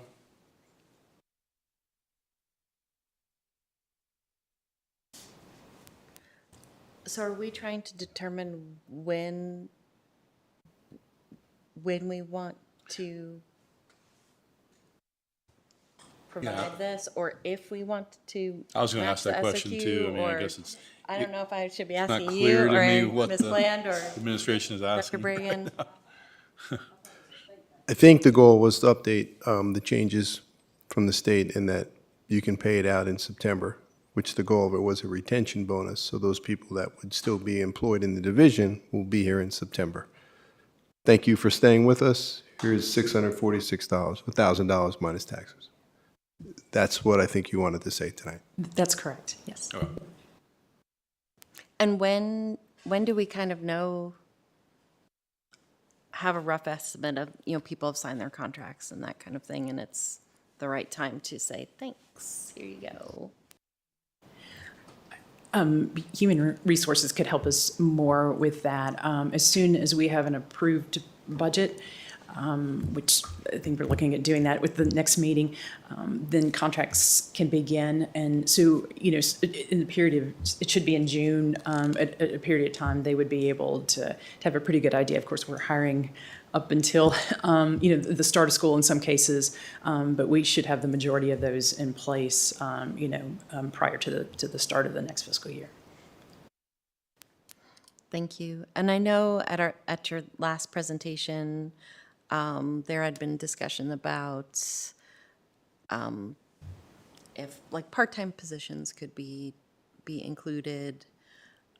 Is there any additional information for us about what that cost differential would be? Sure. We have some numbers, and we'd be happy to share it, by email if that is easier to look at. We took a look at substitutes, and we looked at substitutes at 100 who have worked 100 days or more, 75 to 99 days, and then 50 to 74 days. Those who have worked 100 days or more, there's 29. 75 to 99 days are 26, and 50 to 74 days this year are 44. Obviously, that changes each year, but this is our current year that we're looking at, and that was about 2 weeks ago, that data. We have 14 substitute custodians. We have 139 coaches. We have 21 before and after school aides. We have 7 student custodians. We have homebound teachers, a total of 3. We have 14 all-in tutors, and we have 26 SOL remediation employees. They may not all be working at this time. They're just, they work as needed for that remediation. And totaling, it's about 323 employees if all of those additional employees were included. Thank you so much, Ms. Bland. We'll be glad to provide that. Yeah, as probably any- reading it was, yeah, I Absolutely. appreciate that. Yeah, if you could send it out, that'd be great. Dr. Roundtree? Yeah, thanks for the information. I agree with Ms. Parton's sentiments about having it be a retention bonus and putting it in September. Other than that, that's the only comments. Thank you. Ms. Franklin? So for me, I still have some of the same concerns about who we exclude. So the union piece in me says just smooth the date out and then we don't have to worry about those people. Okay. But I still believe our homebound teachers and some of our other folks who work for us on a consistent basis need to be included in this. And again, shame on the administration for only saying SOQ positions are who we feel are valuable, because all of our employees are valuable and they deserve to be rewarded the same. So I'll have to see something really different before I can go along with what we have right now. Thank you. I guess for me, I think because of the shift and stuff, I think we probably need to see something a little more specific plan of what you're proposing for us to kind of react to it, because in the original one, you had conditions around when they were still here and all the different stuff. Now, if we're pushing it, are we only talking about staff who are employed with us at the end of the year and who stay with us until the beginning of next year, and not any new staff we had over the summer? I just to try to get kind of those specifics nailed down, and then so we can more clearly identify maybe some of those other categories that you identified. So, I guess in terms of the guidance that we're talking about tonight, just to kind of give you guys something, right? It sounds like we're all in favor. Well, it sounds like a majority of the board, at least, is in favor of waiting until the fall in order to give it, and then that gives us time to figure out exactly those conditions and who and how much and all that kind of stuff. Can I at least get a thumbs up on that part of the plan in terms of waiting until the fall to give this? Again, part of my concern is this would exclude people who have worked for us for a whole year and are retiring. That's just one of the groups who we just say, we moved the deadline, so now you won't get it. I have big problems with that. Okay. So it sounds like at least we have a majority, at least, comfortable with the timeline, but I still think we got to figure out the specifics. So We'd be happy to bring it back to you after the start of the new fiscal year. The money would have to be appropriated anyway. It can't sit over there, so we can appropriate it, and then a determination can be made on what employees would receive that. Okay. So when we're talking about funds that have been appropriated, we're basically talking about year-end funds. Is that what we're talking about? These are unanticipated revenues. So typically each year, we have an amount of funds that are moved over. So each year, our operating budget expenses, the revenues match that number. And so our budget is based on what we believe will come in revenues.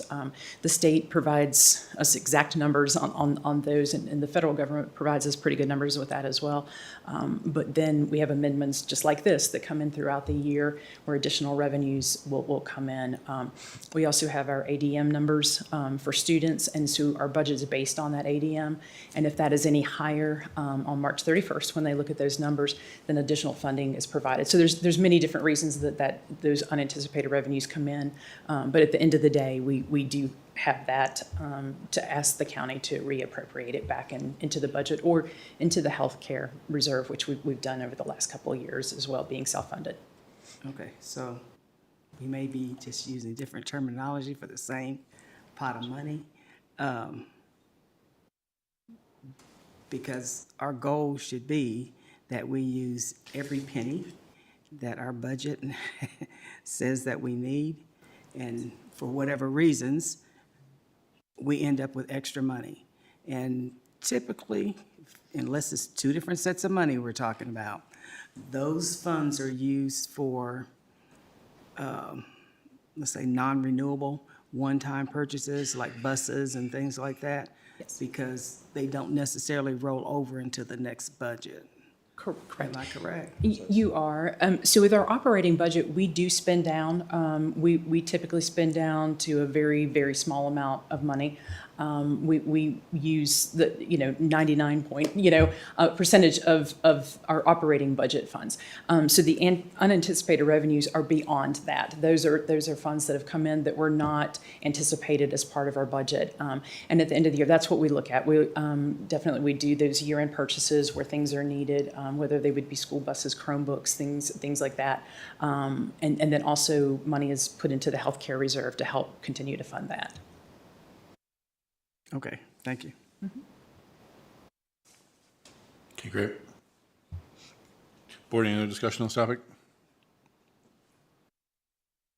Okay, thank you so much. Thank you. All right.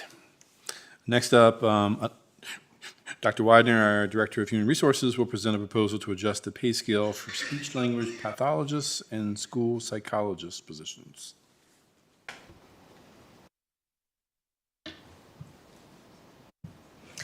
Chair Hudson, board members, Dr. Bragan, I'm here to present a proposal that we make an adjustment in our pay plan for the pay scales for the positions of our speech-language pathologists as well as our school psychologists.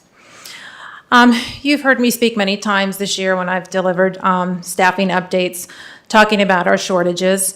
I've referenced that some of our biggest areas of need are in the area of special education. And our percentage of vacancies in SPED have fluctuated between 8 to 15% of those positions vacant. But when we break it down and look at the specific positions of our speech-language pathologists as well as our school psychologists, those vacancies are even greater. So currently we have 8 speech-language pathologist positions in the school division. At the start of the year, 4 of those positions were vacant and remained vacant into the second semester. In the second semester, we were able to fill one of those in January and then another one in March, and we still have 2 vacant positions. So just think about, 50% of those positions were vacant. We were unable to fill them despite a lot of efforts, to advertise, to recruit, to connect with universities. They've been very difficult to fill positions. Similarly, our school psychologist positions have also been not quite as difficult to fill, but challenging. We have 5 positions there, and two of them, or 40% of them, have remained vacant throughout the school year. We currently have 1 open for next school year. So there's clearly a need here that we are finding very difficult to fill. These positions are important. They're critical. They have great value to the needs of our students. Our speech-language pathologists have very specialized skills and knowledge in being able to serve student communication needs. Many of these services they provide are mandated through the IEP process. So again, these are positions that if we can't fill them, we have to be able to fulfill those services through other means. And the same is true of our school psychologists. They play a critical role in the IEP evaluation process. We need them to help with the testing, the assessment, the evaluation, the determination of eligibility, and they are a critical role of those IEP teams. So these are positions that we need. We have had a recruitment challenge, as have many school divisions across the state and across the country. There is a shortage for both of these positions. That's certainly true in Virginia. I've talked to directors in other school divisions, and certainly these have become hard to fill positions. There's a high demand, certainly since COVID. I think we've seen an increase in the need for speech and language disorders. But the other thing that makes these positions, I think, hard to address the shortage, unlike other teacher positions, is of the specialized nature and the requirements to obtain a license to become either a speech-language pathologist or a school psychologist. The state has developed a lot of programs that have provided kind of expedited pathways to become a special education teacher, a math teacher, an English teacher, but those expedited pathways really don't exist for these positions. These are positions that require specific undergraduate degrees and coursework, and then on top of that, a fairly intensive, extensive master's degree program. To get a master's degree in speech-language pathologist generally takes at least 3 years. There's a lot of intense coursework. There's clinical work that's required in it. There's exams that have to be taken. So again, no one has been able to come up with an expedited way. And we've even looked at trying to partner with some universities to grow your own program. And even in doing that, it's still a time-consuming process. So that's just kind of limited our ability to find additional candidates. So I just want to give you a look at our current salary scale. So we do have a separate salary scale for SLPs and school psychologists. You can see that at the top compared to our teachers with a master's degree. So years ago, this group had asked that they have a separate scale.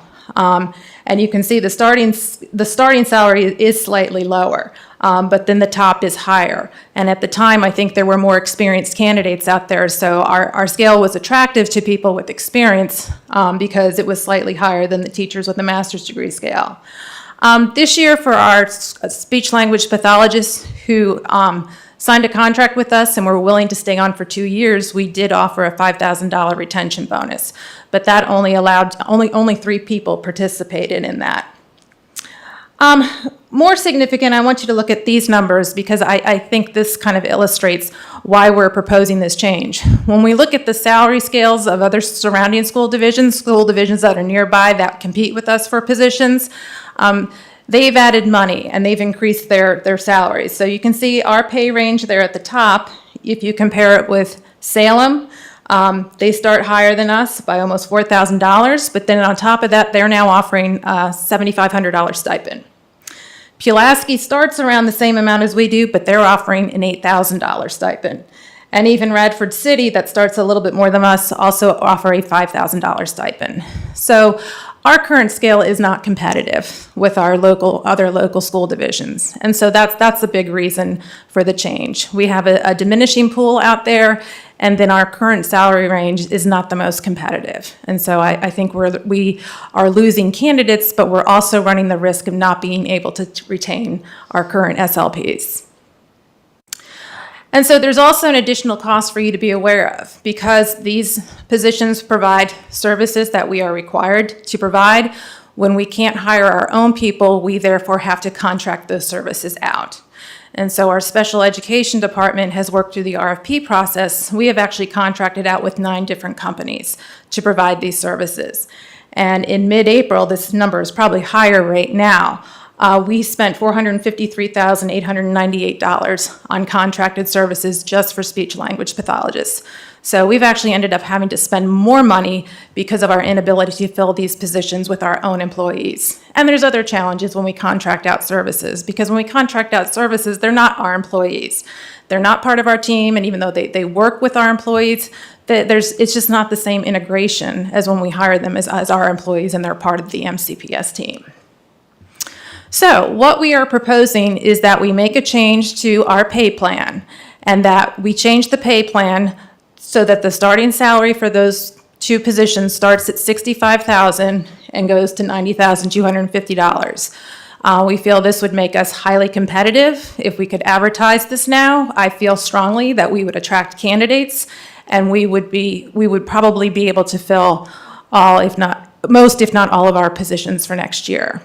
Currently, we have no school psychologist applicants, and I think we have one speech-language pathologist applicant. So there's a need, and we feel that if we would expand our salary scale for these positions, it would help us attract the candidates that we need to fill these critical positions.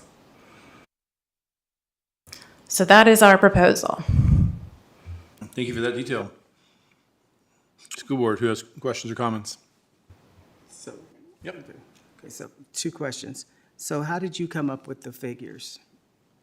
These numbers, the 65, we compared to the other school divisions. And we thought, and I can go back and show you some of those numbers. And again, if you look at the pay range, I want you to also add the stipends that some of those school divisions are offering. But if we started at 65, that would put us above the other school divisions in the area that are attracting people. And that would be without a stipend? That would not be a stipend, and which is another benefit to us, because we would just, instead of offering a stipend, we would roll it into their salary, which is better for the employee. Okay. And the stipends are offered every year?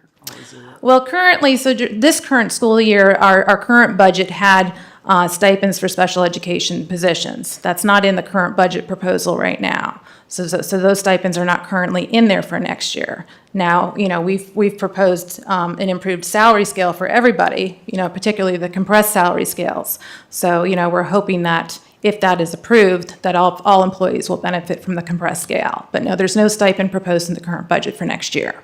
But for the other school districts, is that a yearly? That is a yearly thing. Now, they have not published their pay scales for next year. But, just in talking to directors, my understanding is that they're intending to continue that. That's what they currently have on their websites. Okay, thank you. Dr. Roundtree? So we have other professional therapists in our district as well. Is there a reason that they're not being included in these pay scale adjustments, such as OTs? Our OTs and PTs are occupational therapists and physical therapists. We have 2 of those positions. We didn't include them on here simply because we've not had vacancies in those positions. Currently, they are on the same pay scale. So if it's the will of the board, we could include them in this as well. Okay. And we also have contract services for OTs and PTs. I believe we do. Okay. Thank you. Ms. Purcell? To follow up on what Dr. Roundtree said, I would be interested in just seeing kind of where OTs and PTs kind of fall in the county comparison and what we're spending for contracted services as additional information. However, you made a very persuasive argument, and I appreciate all the work that you put into this, and I feel very comfortable to approve changing the salary scale to make sure that our students are getting the support that they need. Ms. Bond? If this is what we need to do, then I guess we'll just have to do it. Ms. Pardon? So if the need is there and we're not getting them, we need to do something. So I definitely agree on trying to attract however we can. How many did you say that we actually need of both? Again, I'm sorry. So currently, I think for next year, we're looking to fill, we have 3 speech-language pathologist positions that we still need to fill. We still have a remaining school psychologist position to fill. Okay, because we have already filled 2, So yeah. altogether, we're looking at 6 individuals at this pay scale or somewhere along that pay scale. So Right. if we filled all the positions, we have 8 speech-language pathologists plus 5 school psychologists. And then if we added the OTs and the PTs, those would be an additional 2 positions. Do we use any type of measure to figure out where they're going to fall according to, I guess, experience or whatever, as how we're going to land them somewhere in between that pay grade? Like, what are we looking at for the upper end of the pay grade as compared to the lower end of the pay grade? So someone coming in on step 1 or step 0, they would see the biggest increase. I mean, that's a difference of about $13,000, where someone coming in at the top would see it's a significant increase, but not that large. Okay. Does that answer your question? Yes, ma'am, it does. Thank you. Dr. Guthrie? Yeah, just to follow up on the OT and PT, are they also serving special ed students? Are they serving similar population? Yes, they're considered part of the special education department. Okay. Now, in terms of the qualifications, when you just went through on that slide and said, they need the master's degree, 3 years, are OTs and PTs, do OTs and PTs go through similar training and licensure as, is it comparable? I can't speak to the specificity of their training. I mean, they are required to have specialized degrees in training. The master's piece, I want to say, and Dr. Bragan, you may be able to answer this better than I can. I believe the PT now is a doctoral level program. OT, I don't think is doctoral level yet, but it could be depending on where you enroll. One of the differences between the SLP and those positions is we have a greater need for SLP. And that's why there's more of a shortage. We don't have as many students with those significant needs that require OT and PT as we do with speech. Right. Okay. I appreciate that. I mean, I'm also interested because if you have people serving the same population, also have extra requirements in terms of their experience, education, licensure, then I could see how they would take issue with having a different pay scale simply because we're having trouble filling those positions. So I could see why they would see that as an equity issue. But I think that we need to do something. So I'm happy to see this plan before us. Great. So it sounds like there's general support from the board on this. I guess my only question is, how does this impact the budget that we're approving at our next meeting? We anticipated with the salary adjustments, if they went through, and obviously we had to vote on the budget with the salary compression guides, there would be an increase for SLP. So we anticipated funding more monies to this. Not exactly this amount, but it's within what we thought about. Okay. And it's a small number of people, it's Right. not 900 teachers. Right. Okay. So I guess just for completeness, can I get a thumbs up for everybody in support of the plan as presented here? Well, are we asking for more information on at least on the OTs? I was going to ask about that separately. Okay. Okay, I wasn't sure if you were just, okay. Yeah. So just what was presented for the SLPs, and I'm forgetting my acronyms here at 11:05. SLPs and school psychologists. Yeah. So just a thumbs up on that for now, first. Well, the second part is, do we also want to consider tonight also including the OTs and PTs, or do we want to get additional information on that?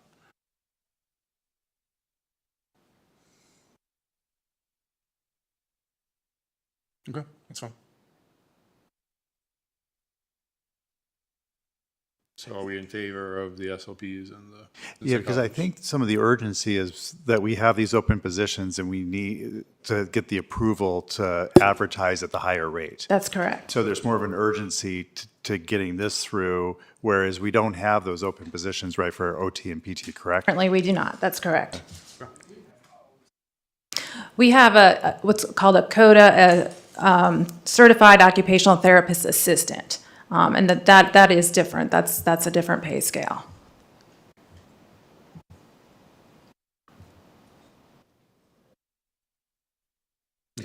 Okay, so it sounds like support for this and more information about the others would be great.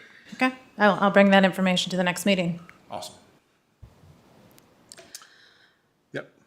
Chair Hudson, I would consider, if someone would be interested in making a motion, that we table the staffing update with the lateness of the hour. Second. We have a motion and a second.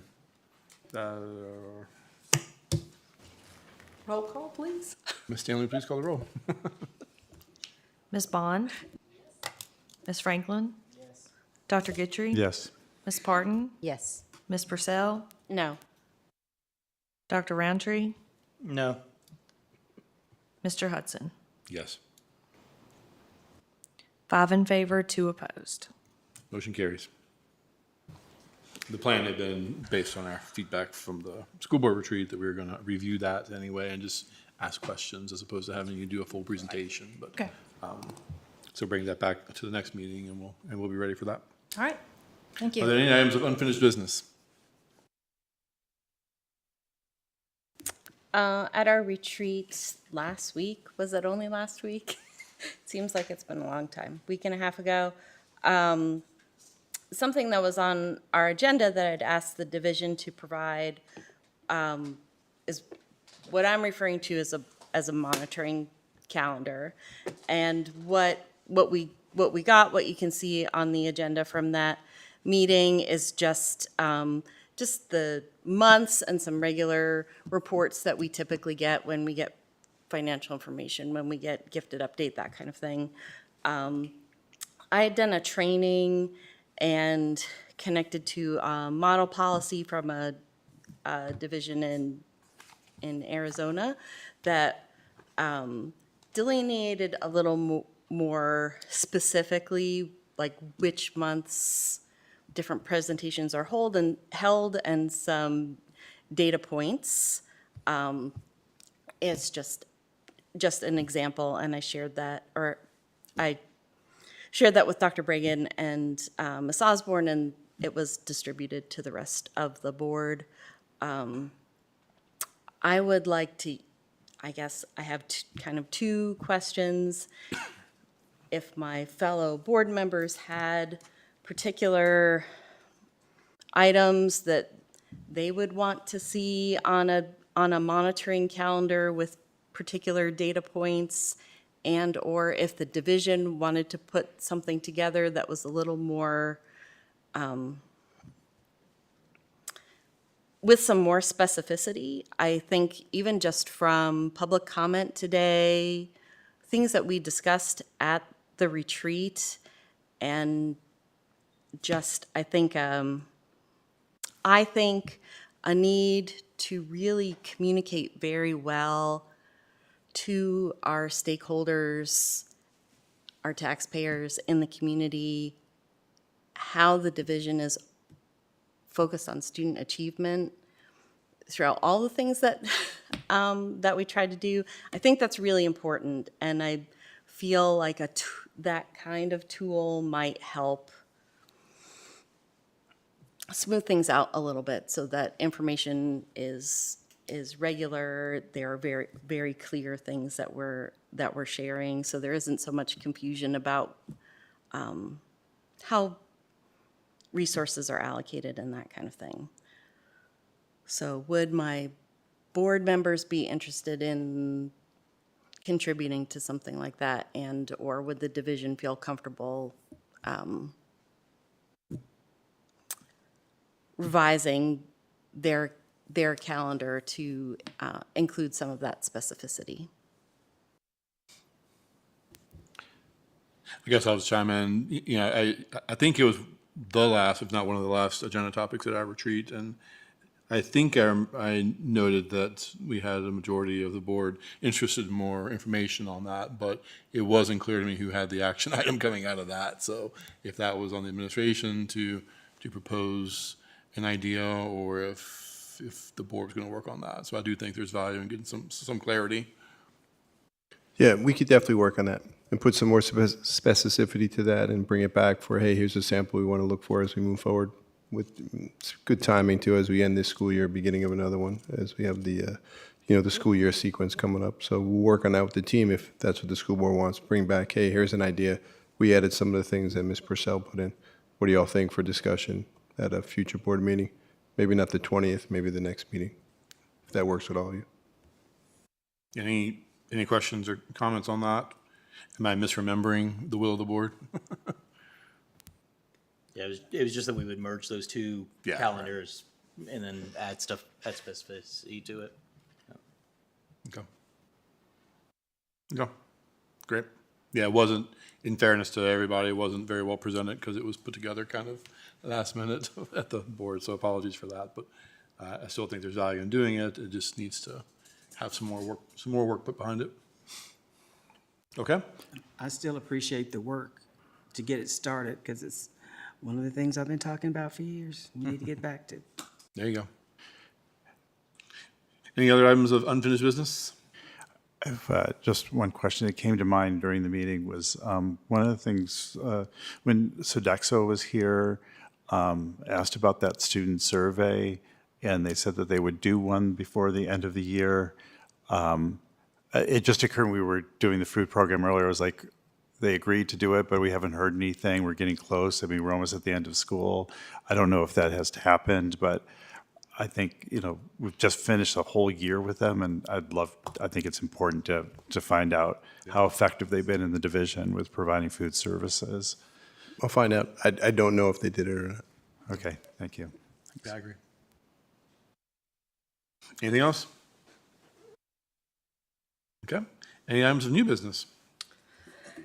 Yeah, I've been contemplating, actually, one of our comments at public address was talking about our opening meetings and how we go into closed session. And I actually did some research and they were correct. So one of my concerns is I've actually had people say, well, you guys don't even open with the Pledge of Allegiance. And so by doing it, how we do it, people don't see that as well, that we do those things. And even though I don't think we're trying to hide behind closed doors or anything like that, I do remember we used to meet and out, or different places. And Penny, if you can help me, we did come out here and opened and did the pledge. And then we, dismissed too. So for the sake of our community, if they feel more comfortable with that, what does the board feel like if that's something that I think we should do? I don't know how we kind of got out of that habit, but if. Okay, so I have a question about that. So it says we're supposed to open in a public setting. So we don't close the doors. It's announced. The only thing I think that we might need to clarify is where that is going to take place. Because has been changed because the technology that we need and the space that we need for student matters and meeting for legal advice and other things that we do via Zoom or through technology is not set up on this side of the building. I want us to be transparent, and just for the record, and make sure when you splice this out to make it sound like something I'm not saying, I do believe I am special. I believe my God made me special, just like he made everybody else special. But that doesn't mean I'm above doing anything the way it's supposed to be. So make sure you get that right as your God would will you to do. So I think maybe if it would satisfy it, if we announced where we would be opening and anybody who wanted to be there, because I'm not in favor of having to run back and forth between the two sides of the buildings to be able to conduct business. And I'm perfectly fine with that. I just think if that's what we need to follow, then. I agree. Then we should. Yep, I agree. Because we talk a lot about procedures and policies, and so this is one of them. Correct me if I'm wrong, but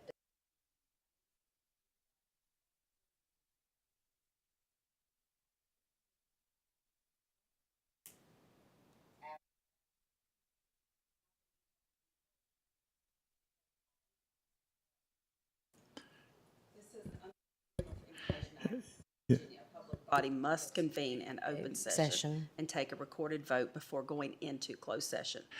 This ensures the public is aware of the discussion and the decision to go into closed session. So if this is then that's what we need to be doing then. And that's what we do. No, but there's a difference because, sorry to interrupt, is that on board docs, we list this room as the meeting place. So what we should do is that we need to list where we That's are. just what I said, yeah. Well, right, I'm just affirming. we It don't doesn't list- need to be in this room, but we need to make the public aware where it is. That's just what I said. I'm not arguing with you. I'm just, Yeah, I had taken a note, based on the feedback, actually, I think Ms. Purcell and I were actually discussing that earlier today, just randomly anyway, so I do think that we need to make a change there. I think, we can decide what change makes the most sense, because I was curious how the board of supervisors did it as well, and if we, like, would the live stream start with the initial, opening, but then kind of wait while we go into closed session and stuff? Yeah, like, there's some questions we have to figure out, but I think the simplest solution is what Ms. Franklin proposed and you agreed with, which is just clarifying where the opening is. Because I do agree, if we're calling the lawyer on the telecom and stuff like that, we need to be in a place where we can be productive, so. Okay. Yeah, I appreciate that. I had noted that already. We'll definitely follow up on that. Any other items of new business? Okay. Are there any announcements? Yeah, so this past week I got to attend the Blacksburg High School Matilda performance. Great job to all the students that were performing there. My children loved it. I loved it. And also thanks to all of our teachers for all the work that they do for our students on Teacher Appreciation Day today and every day of the year. Thanks. Great. Anyone else? And many thanks to the teachers and cast of the Blacksburg Middle School performance of Legally Blonde. That was also this weekend. It's a busy month that's just going to get busier. That was really wonderful performance as well. I'd also just like to say happy birthday to Dr. Roundtree, and thank you so much for spending your birthday here with us on the dais. No, I'm sorry. I can do that. All right. Any other announcements? Yes.